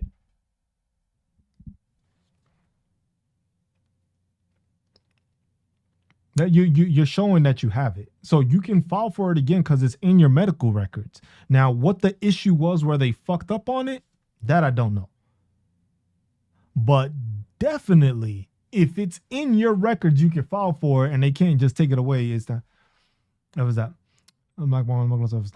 Yes, they have and that's the same thing with the healthy vet. If you message your provider from there, they'll give you they'll answer within 72 hours. So you could do that too, McNasty. You can send them a message with that directive, VHA directive 1134 parentheses 2, and you just submit that to them. And the thing was just like, hey, look, I got this, and I was just trying to make sure I can get this letter written. I found this directive stating that you have to help assist with writing it. Don't be an asshole about it either, but do it in a polite way and just like, hey, look, I found this directive. Somebody told me about this, and it said that you were supposed to help me with this, that it wouldn't be a conflict of interest because you're helping me. Nice, easy. Yeah, that's what it is, y'all. It's just get your stuff together, file for it, take your time. Like, it is a time-consuming process, but it's a rewarding process, and it is rewarding because you get compensation, but also you get taken care of. You get to go get, unless it's the fucking VA and they say it's not working or helping you and they want to stop it, different issue. But you can at least get seen for it. If it's something that requires medication, your medication is free. So go get seen, go get help, go talk to somebody, go see somebody. Just go get seen and get help. Use the benefits that we earned. And don't think you didn't earn it. You earned it with every single fucking day that you served in the military. You earned everything after that. Because you sure as fuck wasn't getting paid correctly. Okay. I kind of thought it was because I saw the picture. And I was like, this picture's the same, but the name isn't. Oh, no, you changed the picture too. But yeah. That's what it is. Get your shit together, put your shit together, and file. When you file correctly. File with all the documentation. File with all the buddy statements. File with all the directives you can use. Any study you find, a study that you found that proves this or that, just add that shit anyway. Just anything that solidifies your capabilities and your ability to better your, basically better your disability rating and your claim. That's what you got to do. I was just like, we went over the top 3 diagnostic codes. We went over the top 3 that basically were claimed: tinnitus, limitation of flexion in the knee, and the sciatic nerve paralysis. We went over a bunch of questions. We went over a bunch of things, but it's always taking care of yourself, keeping up to date, and maintaining a visual accountability of these possible changes.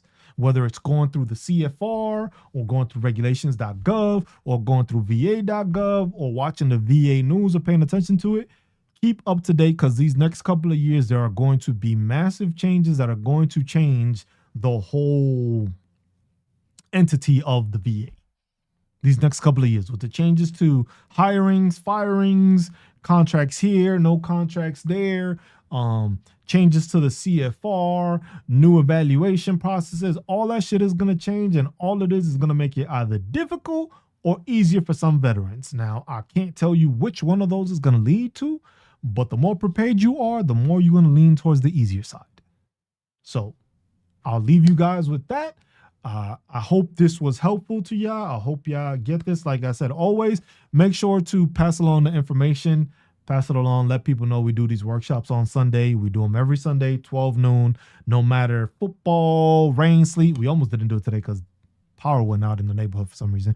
But every Sunday, we'll keep doing these. That's without fail every Sunday. If there's nothing there and I'm not on, check the community post on YouTube. I don't really post on the other platforms yet because I'm still trying to incorporate it because I don't want to do shit every single platform. One. Like, you see what I'm saying? But for that, take care of yourselves.